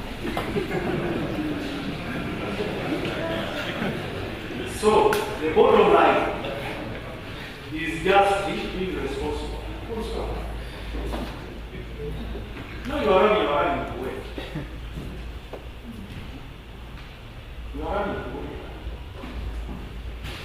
You wake up very early and go to bed. You reach.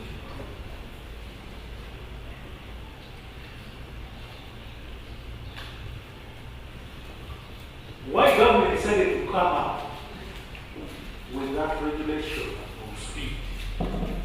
You ask yourself, why speed? Why is it that? Speed is the highest form of accidents in Uganda today. Not only Uganda, the whole one. If you look at the statistics. Speed.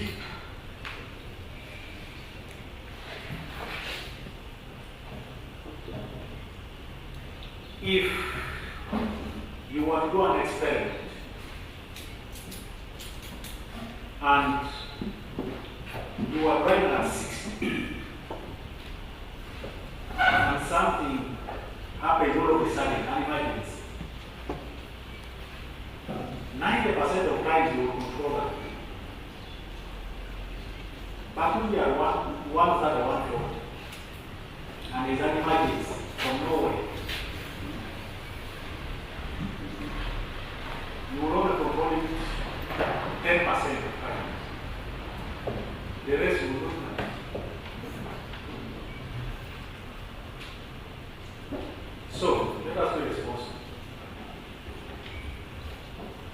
because we can.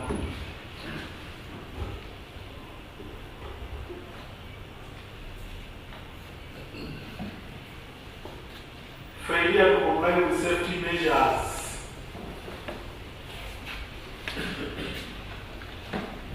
Failure to comply with safety measures. For example, there's a diversion because of either roadworks or there's an emergency. Then for you, because you have people who move, you come and refuse, deliberately refuse. Say, oh, for me, I will not go there. It is our offense.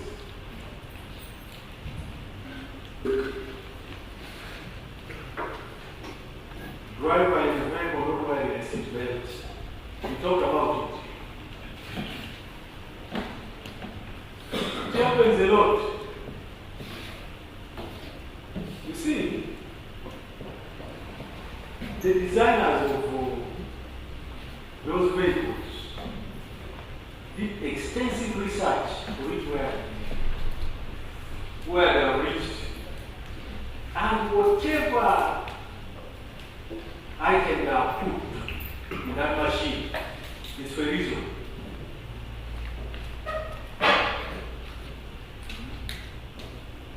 That's why they make a motorcycle and then they also make a head helmet for it. Because they know why it is important. So that seat belt there, if you are moving at 100 kilometers per hour and there is a sudden stop,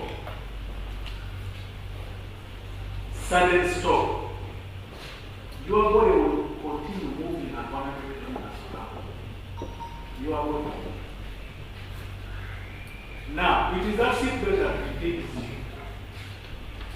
in one place. Then, if a vehicle overturns,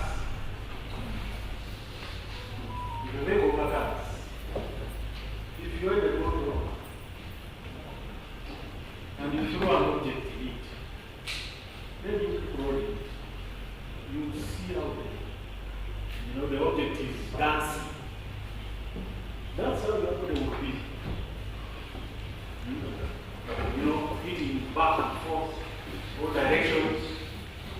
That's when you get a person when a vehicle has rolled 5 times, but the person is like, they don't have roads. They are all crashed. It's because of that activity of, I'm going to start. But once you are in a seat belt, they holds you in one place, supported by the airbags and so on.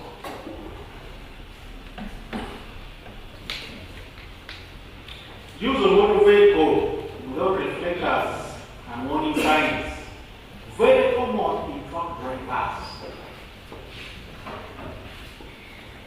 Those reflector plates you see behind the vehicles are very important. Once light flashes on it, it reflects back the light. And so, anybody coming will be able to see it. And trucks, you find trucks don't have any reflector behind. Secondly, we have those triangle plates.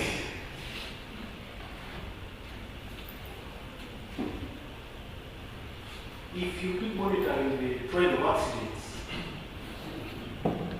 these trucks that develop mechanical problems on the roads have hit a lot of people. The taxi you see here,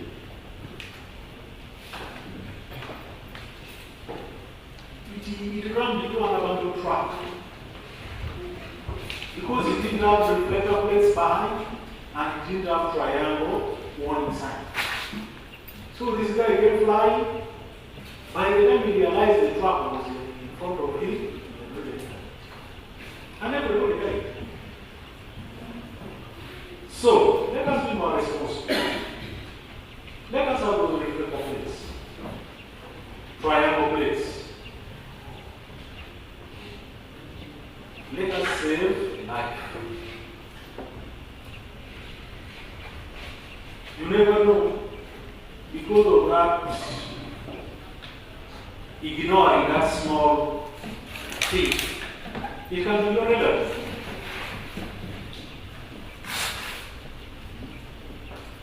It can be your relative.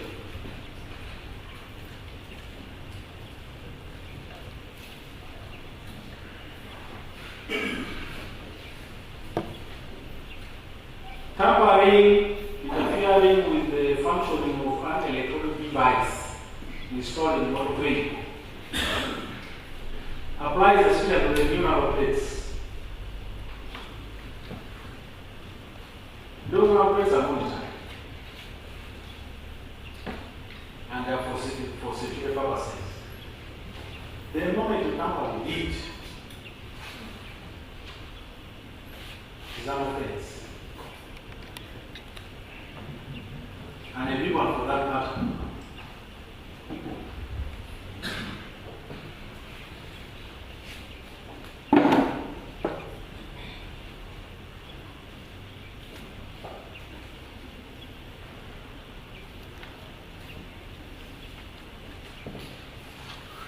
Driving a motor vehicle where a figure, letter, design, ornamentation has been included on a registration plate other than those authorized by regulations. Now, there are people who add things on the registration plates of vehicles. Picture or all those are zero offense. You are not supposed to do that. If you want to add something on that plate, you write to the minister for what? For permission.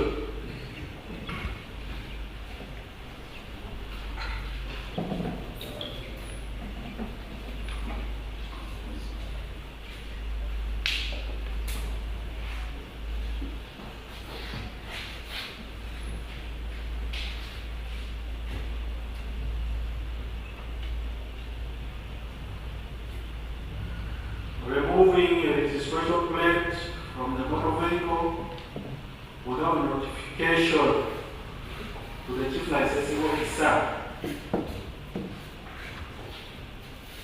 Very common on both sides. You find a position where the number plate is supposed to be. Either someone has put it near the head up or in another place. Other than on the side here. Those are not acceptable. So, let us take time, go through the exam, skip some. But just go through everything. Once you internalize what is here, it will help you to avoid making mistakes. So, I would like to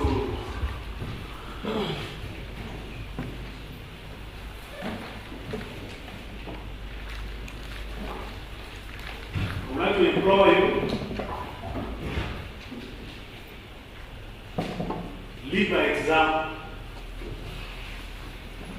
One good thing is majority of you operate heavy vehicles, trucks, buses, and so on and so forth. Let us lead by example. Particularly buses, I don't know why they're always in a hurry. Buses.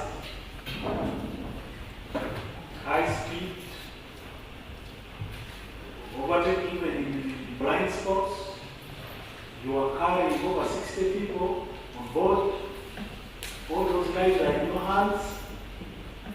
You're behaving like a child. Let us have sense of shame. So, I'll stop here. I wish all of you the best.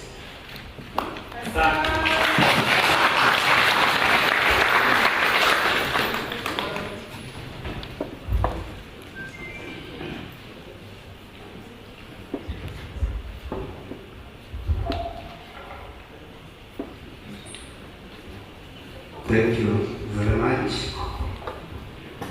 for the Commissioner for the few remarks.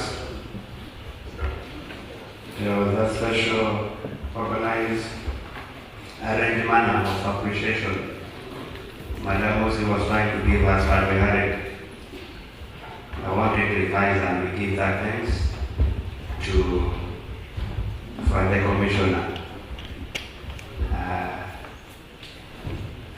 I've never put on this uniform.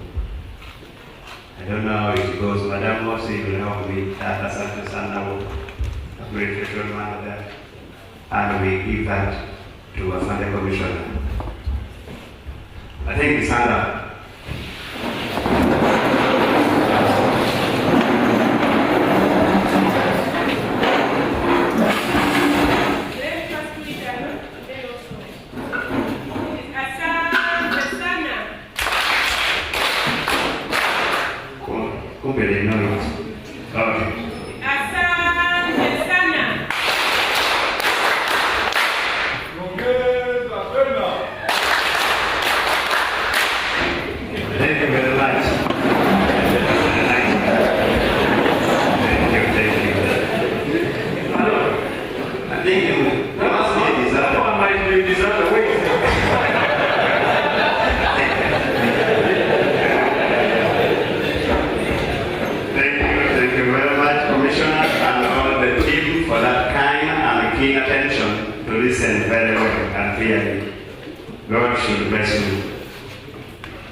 All our stakeholders, a security department,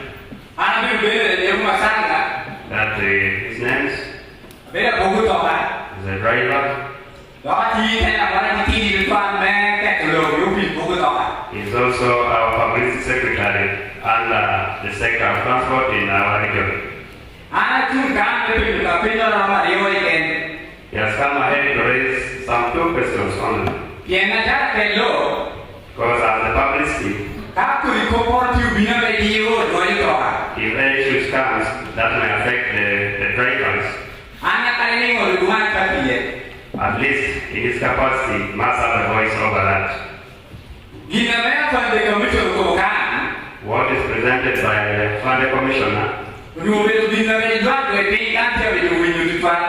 is exactly what was demanded by most people who are seated here.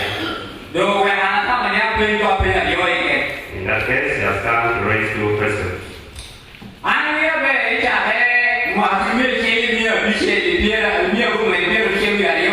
He knows very well that from 1962, when Uganda attained the independence, all the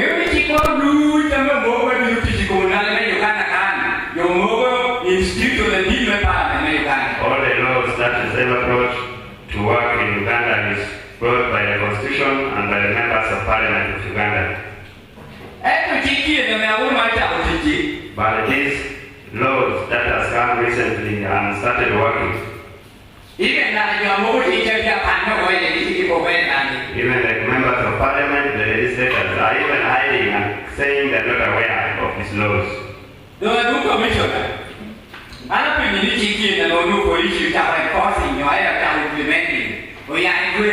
Is asking, where is this law that even the police officers that started already implementing came from, if members of Parliament are saying they are not aware of this? Secondly, he knows very well that as drivers and other vehicle owners who are around here, he has seen something here in number 62, number 27, which is saying, if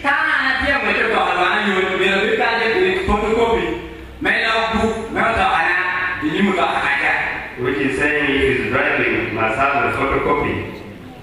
I think it's different. That is number 19. Exactly. Driving a vehicle without a copy of a registration book in respect of that vehicle.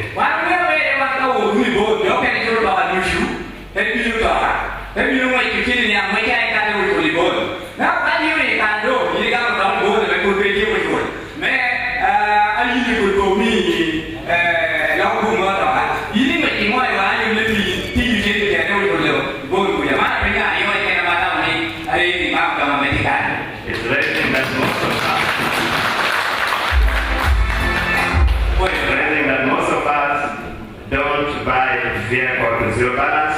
We always attend vehicles on loan and some vehicles from the bond, and if you go to bond, you remain with some balances. They don't give you the logbook. How do we access this if it's not directed that we should move with a copy of the logbook in our vehicles? That is what the last question. Thank you. For your official, drivers, and commissioner, and all the commanders here, for your Alena Kabino any compatibility, Kalamudo any comma, Umia Robina type 19. That he had also come for the same purpose, number 19, that had affected him most.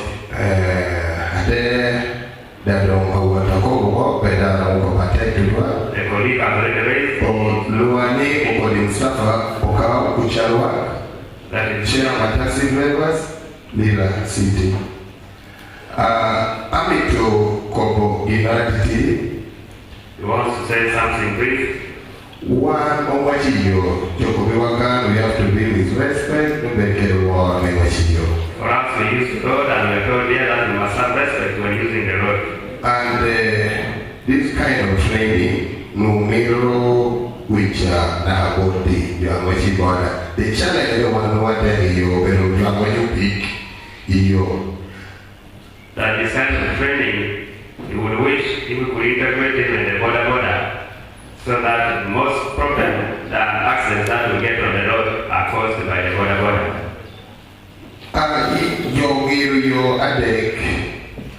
The roads have lanes. And more people like more talker, TDL, That the lanes on the road, the one for the border on the side of the road and the one for the vehicle users are in the middle.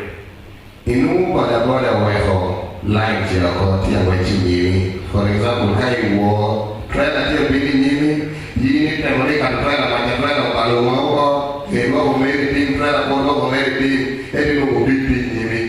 Trailer tia kati miri wana yo tu ko yo do ni yo ta.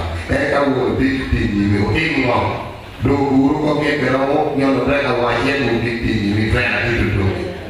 During the border borders, they leave that lane, they came on the main road where they were supposed to pass. Now when it's the night and the trailer is coming, and you are carrying passengers, in this case the border border in front of you, what will you do? And they leave their life. Quickly one machine but whatever now. Ukoyo kita, begini rumum kita dan training orang bawa ini. Waktu begini, kau pi imajin lah kita, utara, orang itu berbeda kan? Aku itu tuan. The same for us as drivers, we see a lot and we go through a lot on the road, but for most of the time, we have ever forgiven them on the road, but they must be brought on board to get some training also, the borders.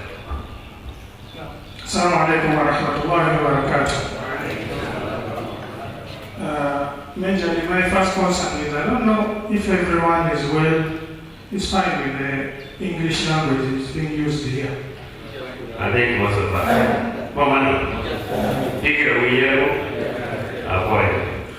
Here, I'm by the name of Babuma, Protocol Loza. I'm the chairman, Ringmaster Truck Drivers, sitting in Kampala.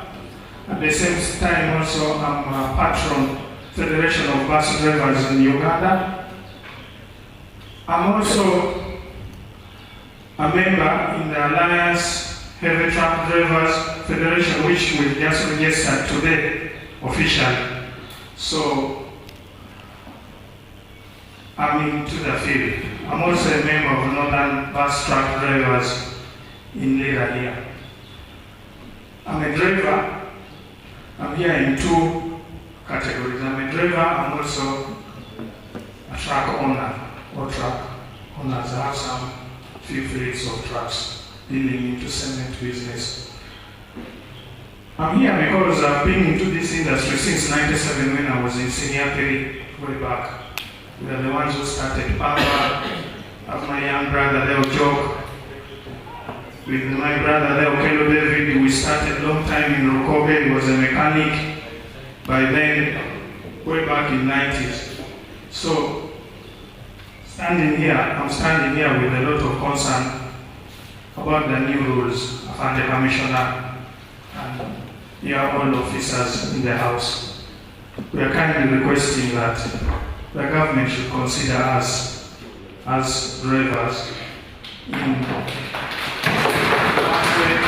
majorly because drivers are facing a very big problem due to the fact that that bill which was supposed to be signed by the president of Uganda about the least salary whereby a driver should get, it has never been signed. Secondly, we are really praying that improvement on the road signage should be improved because it's the major concern hindering that the road or the traffic, the signage are not there. Even being in the city where they are telling you driver 30 or 50, the signage are poor. There's one major concern. I must touch on this. I will share some videos to my OC here and the RTO and you, the commissioner, since I have your numbers. We're having one of the major causes of accident, especially in trucks, are thieves. Thieves, like we who transport cement. It has ever happened, or me myself, I was driving in my own truck from Tororo. Places like Aburadi, from Aburadi there up to Dokoro, there are humps there. Currently, they are not there. Do you know what happened? These boys lay us, they wait for us around the humps and they climb behind the trucks. They cut our taplings and they go away with the cement. They keep throwing them down when they have a motorbike following them. So normally when we tend to reach in such places, we speed up. That's the fact, because you are fearing to lose the client's cement. By the time you reach here, they're going to charge you how many bags are lost. There's a senior, one of our senior drivers is currently in the Laren, is called Walak. He was driving one of my trucks. That day they took 11 bags of cement from him. So, I've ever reached with this concern to by then, the current RCC Gordon Lawrence was in Dokoro. Then I tried raising this, then he said this is a very long thing, it needs a connection with the traffic, Ministry of Works, and what have you. The same thing happens on the Eastern Road, whereby even a vehicle moving on the house, these boys open the tank and they slip on the fuel when the truck is moving. It is strange, but it's true. That's the fact. Lastly, I would want to conclude like this, that Afande Commissioner and your team in the House, we pray that we want to cooperate with you, because without you people we cannot work. But also when we raise our concern, especially drivers are facing problems when it comes to the rich men, the owners of the vehicles.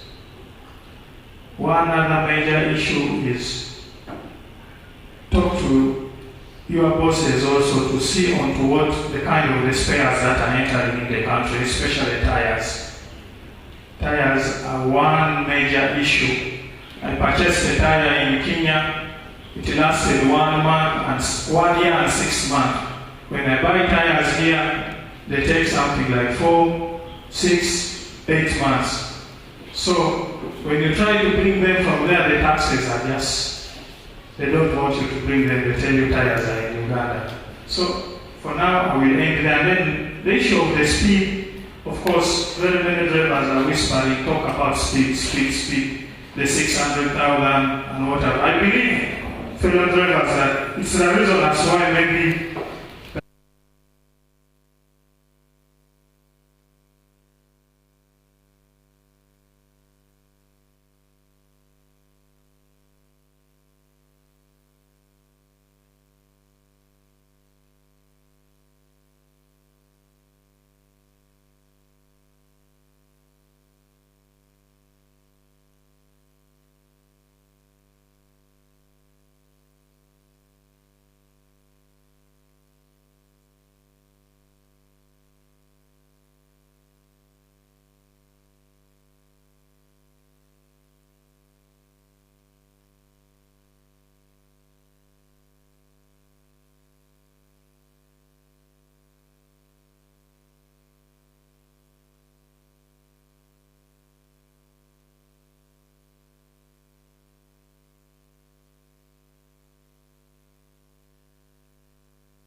inappropriate speeds for weather and road condition.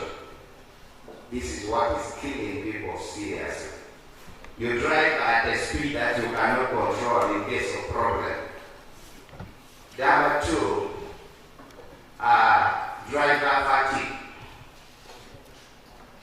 Our brain works like a laptop. When it is tired, you hear sleeping mode. Some of us have watched the film of Mr. Cook when he was a guy. I don't know how many of you watched that film. The guy tried even to put the sticks in the hand to keep him awake, but still did not help him. He went and picked the bucket, pour water in and put all the legs, but still he slept. So, driver's fatigue is the one also that is killing our people a lot. You're already tired, you still want to drive. Especially when you drive for long distance. So finally, this is one of the areas that is also killing people a lot, especially in buses and trucks. Somebody is already tired and still wants to drive. How do you know that someone is tired when you're in the car or the bus? What are the signs of fatigue? Because we don't need to just say fatigue. What are the signs of fatigue, Papa? So, dozing. The body is weak. Madam here said excessive yawning. You yawn until whatever is seen. We have so many. What are other signs of fatigue? Not the vehicle. The driver. Hey, I'm correcting you. He said the vehicle starts. Not the vehicle. The vehicle cannot move alone. Let's take this serious. The vehicle cannot move alone. You start dripping from one leg to another leg. So when you're driving and you begin, like see you dripping from this leg to another one, you're already tired. Another one is what? Over drinking? Hey, blinking. Somebody, you yawn.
The eyes wants to be open. That is a sign of fatigue.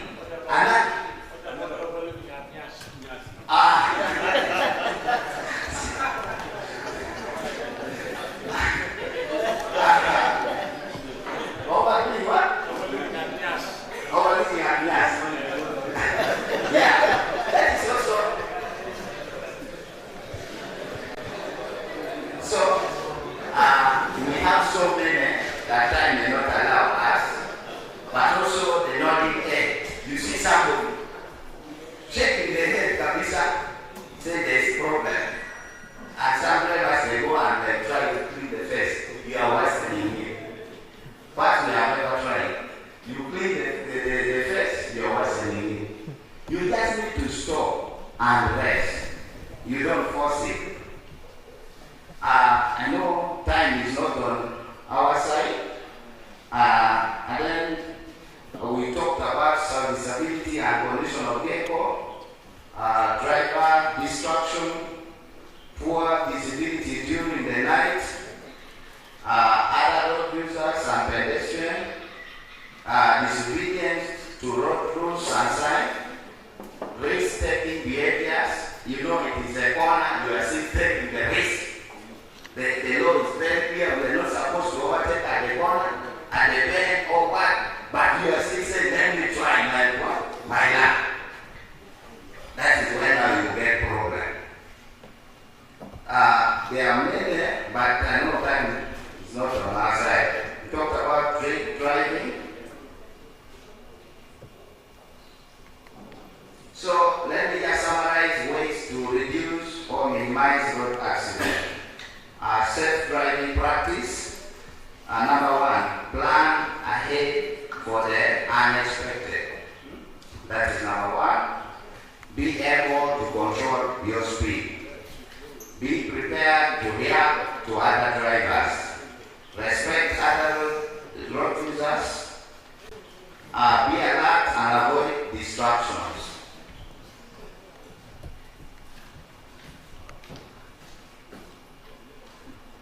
I know time has gone, but I would like to stop here. I don't want to go beyond the time because there's a timekeeper and he has read a lot of me. But we have a lot. I don't know. Maybe you'll take us to another agenda. Thank you so much for your time.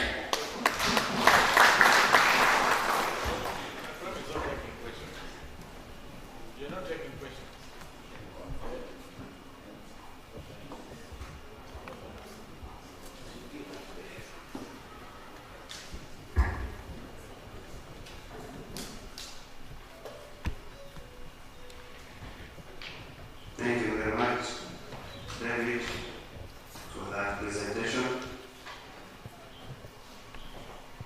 It looks like there are some 2 or 3 questions. I need to get them down. We straight away go to the answers. Then we shall find a way of closing the day. So we have another exercise going on. The City Council issuing of the driving licenses, another services extension, renewal. So some of us are also busy in that exercise. That's why we're closing for today here. But before we close, let me admit the first 3. If there's any questions pertaining to the presentation made by Mr. David. Can I have the first 3? Yes, sir.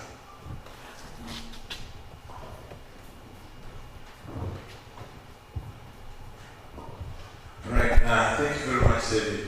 Mine might look very simple, but sometimes it is irritating. The issue of the indicator. Now, guys, when they are driving, I think they tie the indicator using a rope. They drive from Geta up to town, with the left indicator indicating you don't even know what is up to. Thank you. Thank you very much. The concern noted. Any other person with any other also? Yes, let me have this last one. I would like to request one of the participants to prepare a vote of thanks to our commissioner and the entire team. I will have one person from down to give that vote of thanks. Get prepared. If you're ready, you give me a show of hand. Thank you. Thank you very much. My question is mainly direct to David about the double indicator or the hazard light. I normally see some people using it on the crossroad. I don't know whether it's applicable and when is it used. Thank you. I think for now we can end there with questions. The last one here. Thank you. Yes, Brother David, this problem that we have, once a car is broken down, then these guys who cut branches of trees and put it on the road, once they finish preparing their vehicle, instead of removing it away, they leave it there. Even the stones for keeping. Even the stones. Are charges for this thing or there are no charges? Thank you very much. I think that one will be a technical person. Like my OC or the commissioner. Are there charges? For those who leave stones and on the road, we shall get answer. David, please we can get to the question. Thank you so much. I'm going to start with the first person, Sam. We talked about the indicator signal. What we call a signal. That is what shows other road users that David is going left, David is going right. Some people leave their indicator, that's what you say. Me personally, when I'm driving, sometimes I have to be very careful with indicators, somebody indicating in front of me. It is very common with motorcycles. Somebody leaves home from Amuja, the way he came, he put from home up to where he's going. For you are here respecting that the person is about to branch nowhere. You are trying to calculate because you're driving, there's also mathematics in driving where you see the signal, then also you judge somebody's speed coming, say before I do this, I have to pass this. So for you are judging this one coming, and you say this one is branching, then at the end of it, you run from him. So, this is wrong, to be honest. We need to use the signal where it's applicable, and we disconnect it immediately. It's like showing your intention, then immediately you finish. You cancel and say, I'm done with where I'm going. So, as a driver or a rider, be very careful. Somebody, it's like we are traveling to Kampala. Somebody begins to indicate for you that you pass. Be very careful.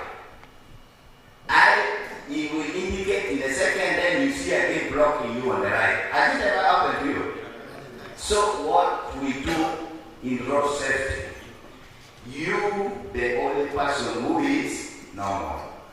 All other road users, being me, you find me on the road, say this one is a mad person. Yes. In driving, that is in driving. You are the only one who is normal. You see somebody say, this one is abandoned. She knows each and everything. You are wrong. You are the only one who is normal. Take others like they are mad people. Don't see the rank of our fathers here. Don't see the ministers passing and what they saying. Say, this one, they know the traffic rules and regulations. You're finished. They will overtake you at where you don't even expect them to overtake. So that's why you say, take others like they are not normal. You, the only one who is normal. I don't encourage people to give the indicator that you pass. I don't. Use your own judgment as a driver. Is it safe for me to overtake? Do I have a dotted line that allows me to overtake? What about the speed of oncoming vehicle? What about behind me? Is there anybody who is overtaking me? These are the rules we apply when we are passing. But if because I'm indicating for you, I can even indicate when I'm seeing a trailer coming. You say, hey, because we are pressing me, you go. Yes, other people can do it. So for you say because so and so has given me away, let me go. You are wrong. You are the one who is now mad, Kabisa. I am not saying this. You are the one who is now mad. You need maybe to be taken to Babylon or wherever. Start from you. Because now now the other one is the one driving you. You are not driving your car. So colleagues, let's drive our car. Forget about somebody who has forgotten his indicator. You drive yours. My colleagues talks about the double indicators. I think for me, I'm talking as me, but maybe the officer will help me. I don't advise people who put hazard when they are going straight. I'm just assuming I'm not putting my hazards this side and this side.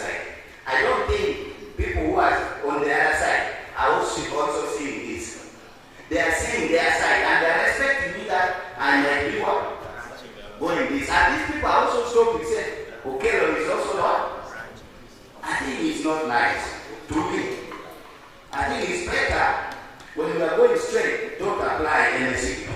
You take your lane. Yeah, you just be on your lane, reduce speed, let's stop where we are supposed to stop, and then we check left and right as normal.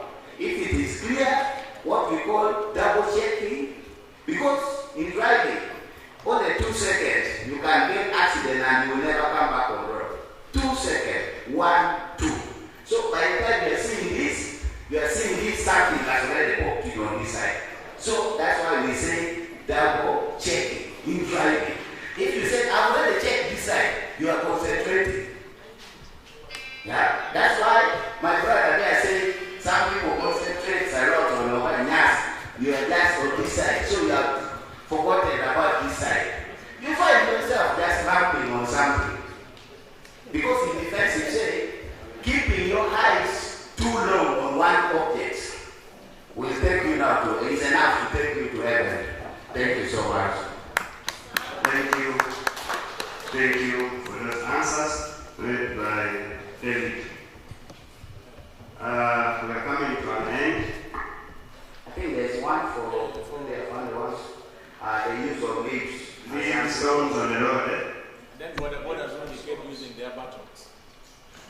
Some of them they do this. No, they kept using their Others they do this and they are indicating. Yes, they just come and use. Yeah, I think some of them. Oh, yes.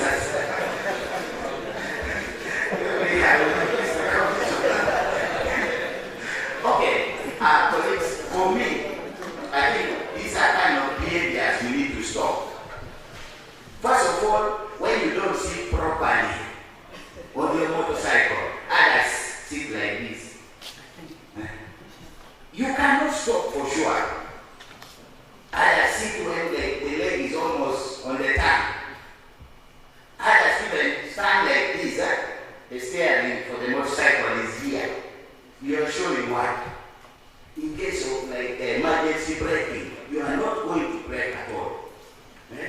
Some of them, they drive technically. They are just at the back of the truck.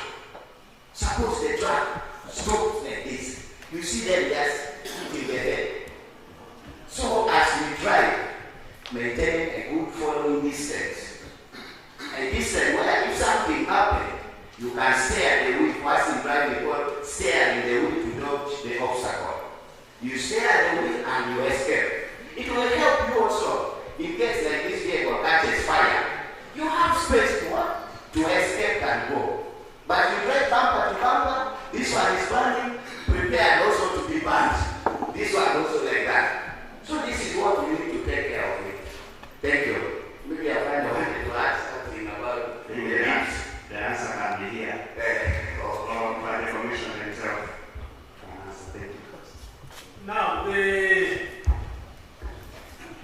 leaves on the roads, it is a concern, but the town councils and the city councils are supposed to handle that. But on our side, because it is not nice, it comes to what we talked about earlier about being responsible. Now, why should you use stones to elevate your way and then you leave them in the road? That's another cause of accidents. To especially the cyclists, even the vehicles. So, the town councils, the city councils, because you're littering the roads. But on our side, once a vehicle is broken down, we can work in conjunction with the town councils and the city councils. Just note the number plate, and then we get to the vehicle. Pay less the driver comes out.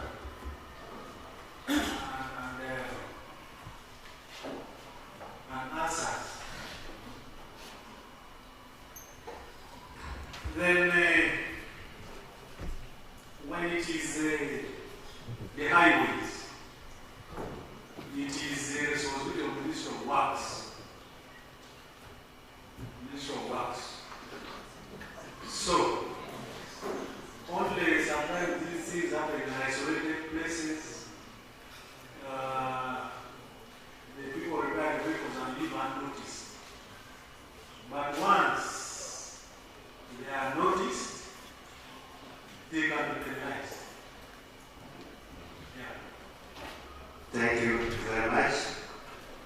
So there are penalties for those areas. As I wait for someone to come and give a vote of thanks from the Commission and the team, I have some few concerns that I want to lay before you and your team. One is a concern over the borders and the motorcycle users. They may not have the problem by themselves. Everybody have the interest to acquire a machine.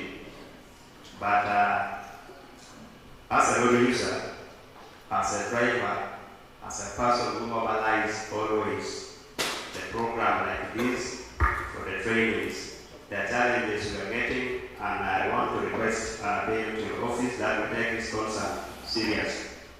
We have realized there are very many motorcycle loan companies within the cities and towns in Uganda. These companies are giving out the motorcycles to anybody. Once of all, they give out motorcycles without training the riders on how to use the road. It's my prayer that they should be restricted to fast-road trainings to their clients before they give out motorcycles to them. Because like us in the region, I sell my sunflower, just get to Boga or Watu, I get a motorcycle, just start going on the road without knowing anything. That's why a participant someone was complaining that these people, sometimes they leave and go with the indicators like they tied in with the rope, not even changing. Someone is going with the indicator now, the same is going to park in the house. Tomorrow he will leave from his home with the same indicator coming back to town. He's not taught, he's not trained, does not know anything. It's a concern that we should limitize these companies from giving out motorcycles anyhow. They are not caring for the lives of our people. I found the commissioner, the penalties, we are crying for the penalties. But there are areas also, as we are crying, the government should also note. Like us in northern Uganda, recently, someone was releasing the percentage of road conditions in the country. Northern here, we are the worst. We are 2.0% good roads. But other areas, we have 30%, 40%. So when you bring a penalty levy on the driver, moving, whose vehicle operates on a border route, and it's recalled that vehicle by DMC, my OC is here. He has come from Mawata. You will be ashamed of standing with my vehicle in the DMC with the condition of that road, and you're leaving me a ticket, wanting me to pay a penalty in 2-3 days. The road is in a worry state. Take this to the government. Besides mobilizing revenue from us, let them consider our roads. Let our roads be in a good condition. And there, we are fully blamed and shall admit that our vehicles are in bad conditions, we are not repairing. But the state of the road as for now does not show that we should levy all those taxes on that. Thank you very much. Lastly, we are struggling day and night for the commissioner, the RTO, and the IR team to always try to train our people, create awareness.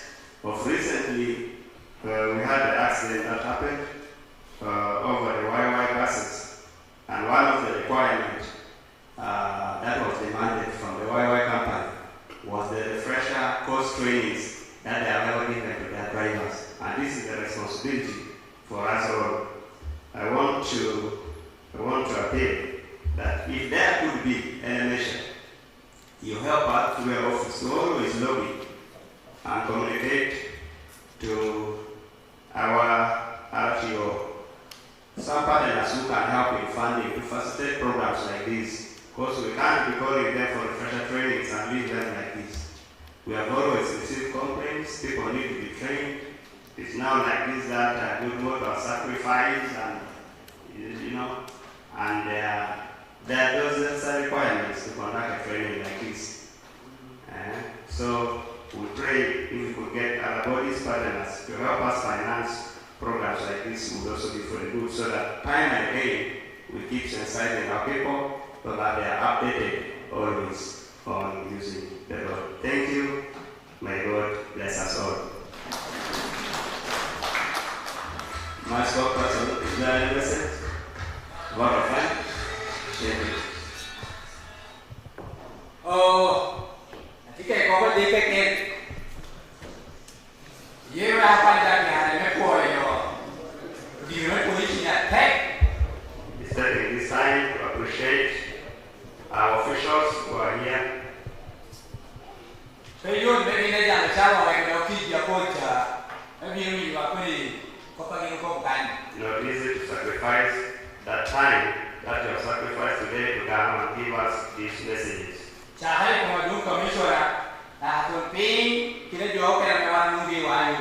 Right from the commissioner himself up to down to the OCs.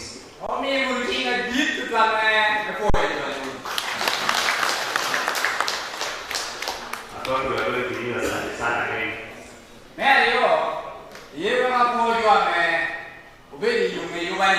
Secondly, we would like to appreciate those hands behind today's program. The director of Good Motor, Motor Energy Company, the MC, the mobilizer.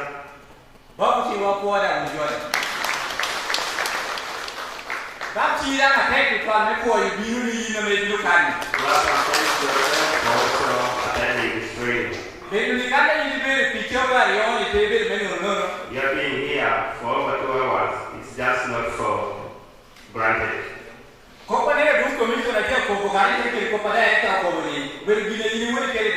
What has been stated here by the commissioner and the facilitator, the director of Good Motor, is what we're supposed to go and practice. You should not take it for granted. Lastly, is requesting commissioner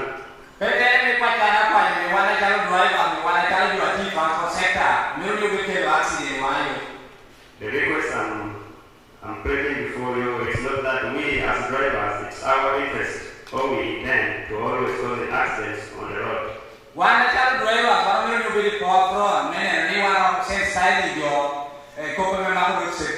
As drivers, it's our responsibility. We need to take lead to ensure that we sensitize our people on how to use the road.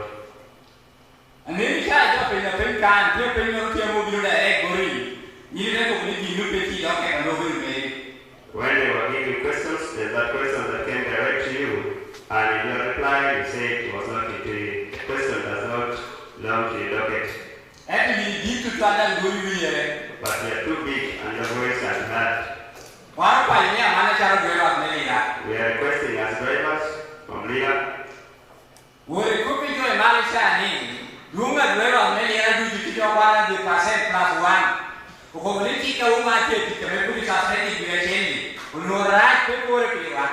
Go and tell the other people that over 100+% of the drivers in Lira, they are complaining and they say the law or the penalties that you have recently were brought was not good for us. If they are revising to bring it back, revise so that when you are following, it does not affect your car. This we shall accept and implement it on the proper way. The one driver, you are in the unit, you come and you are one who give and do very good one that give you our team to give and do the problem to what right. No one to buy the video winner. Come to the Puye of me and what you can I be yet? As drivers, we have good relationship with our officers whenever we find them on the road. They are the best people that we can work with them.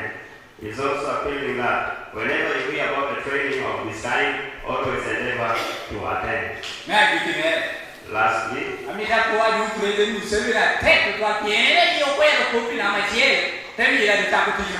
We want to thank the I president. got you, but I'm afraid to make it done at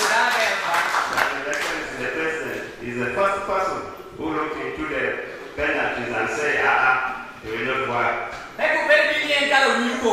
It means the president listens to our concerns. The second person is appreciating the Ministry of Works and Transport. And we go one pay. He also listened to our cry and allowed the penalties to be suspended. May God bless us all. I think it's not the way.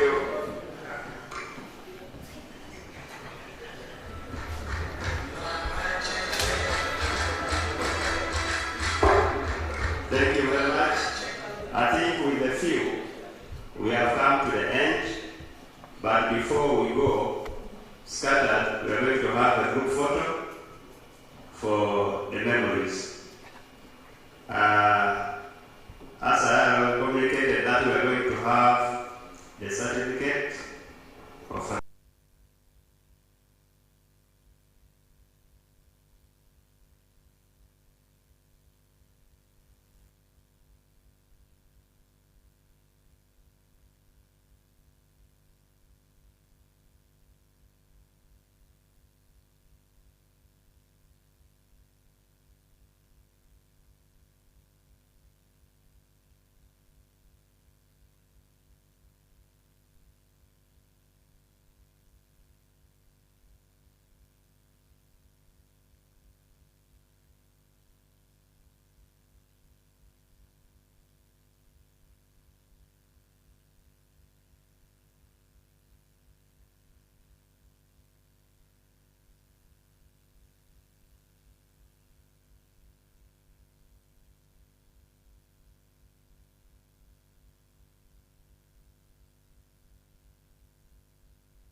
Thank you very much. We have consulted.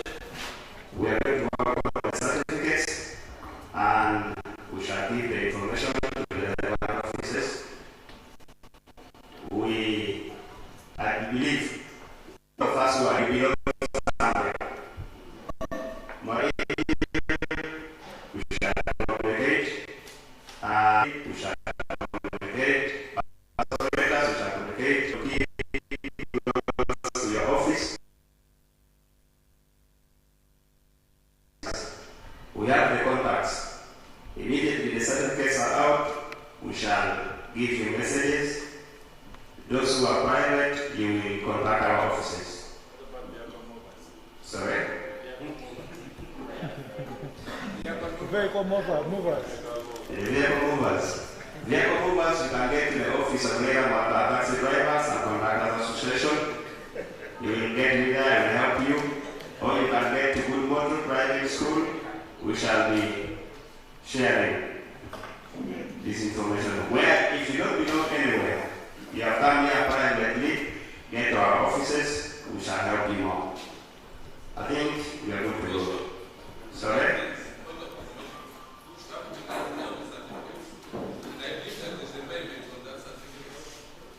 We shall communicate.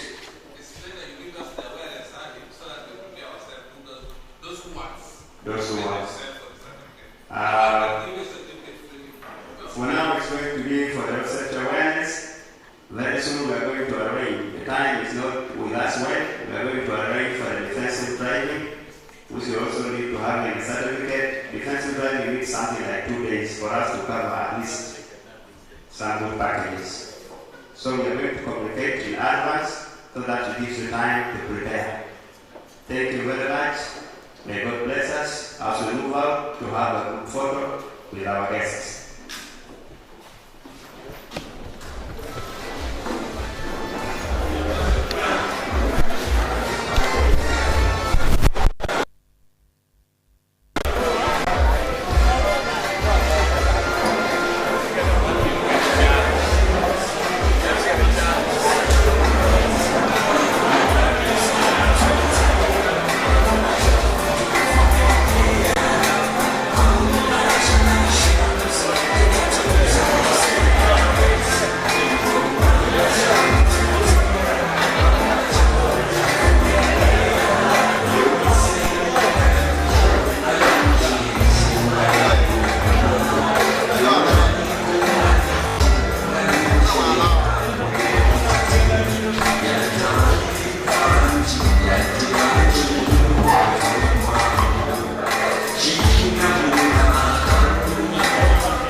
How do you approach one? How do you approach one?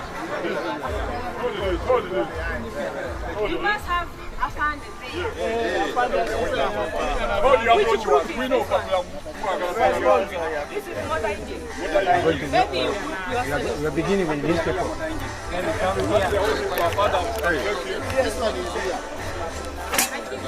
We can do it then. What about this one? We shall block them. How we go behind? I think you guys are done. But they want you next to them.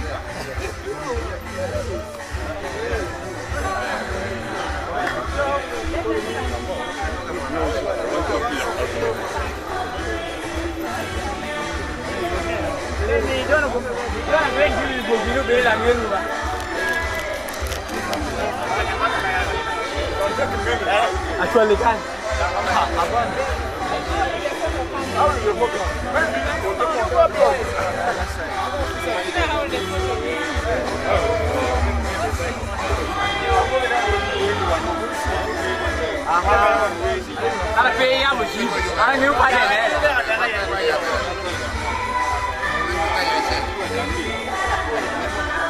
Let me take mine as well.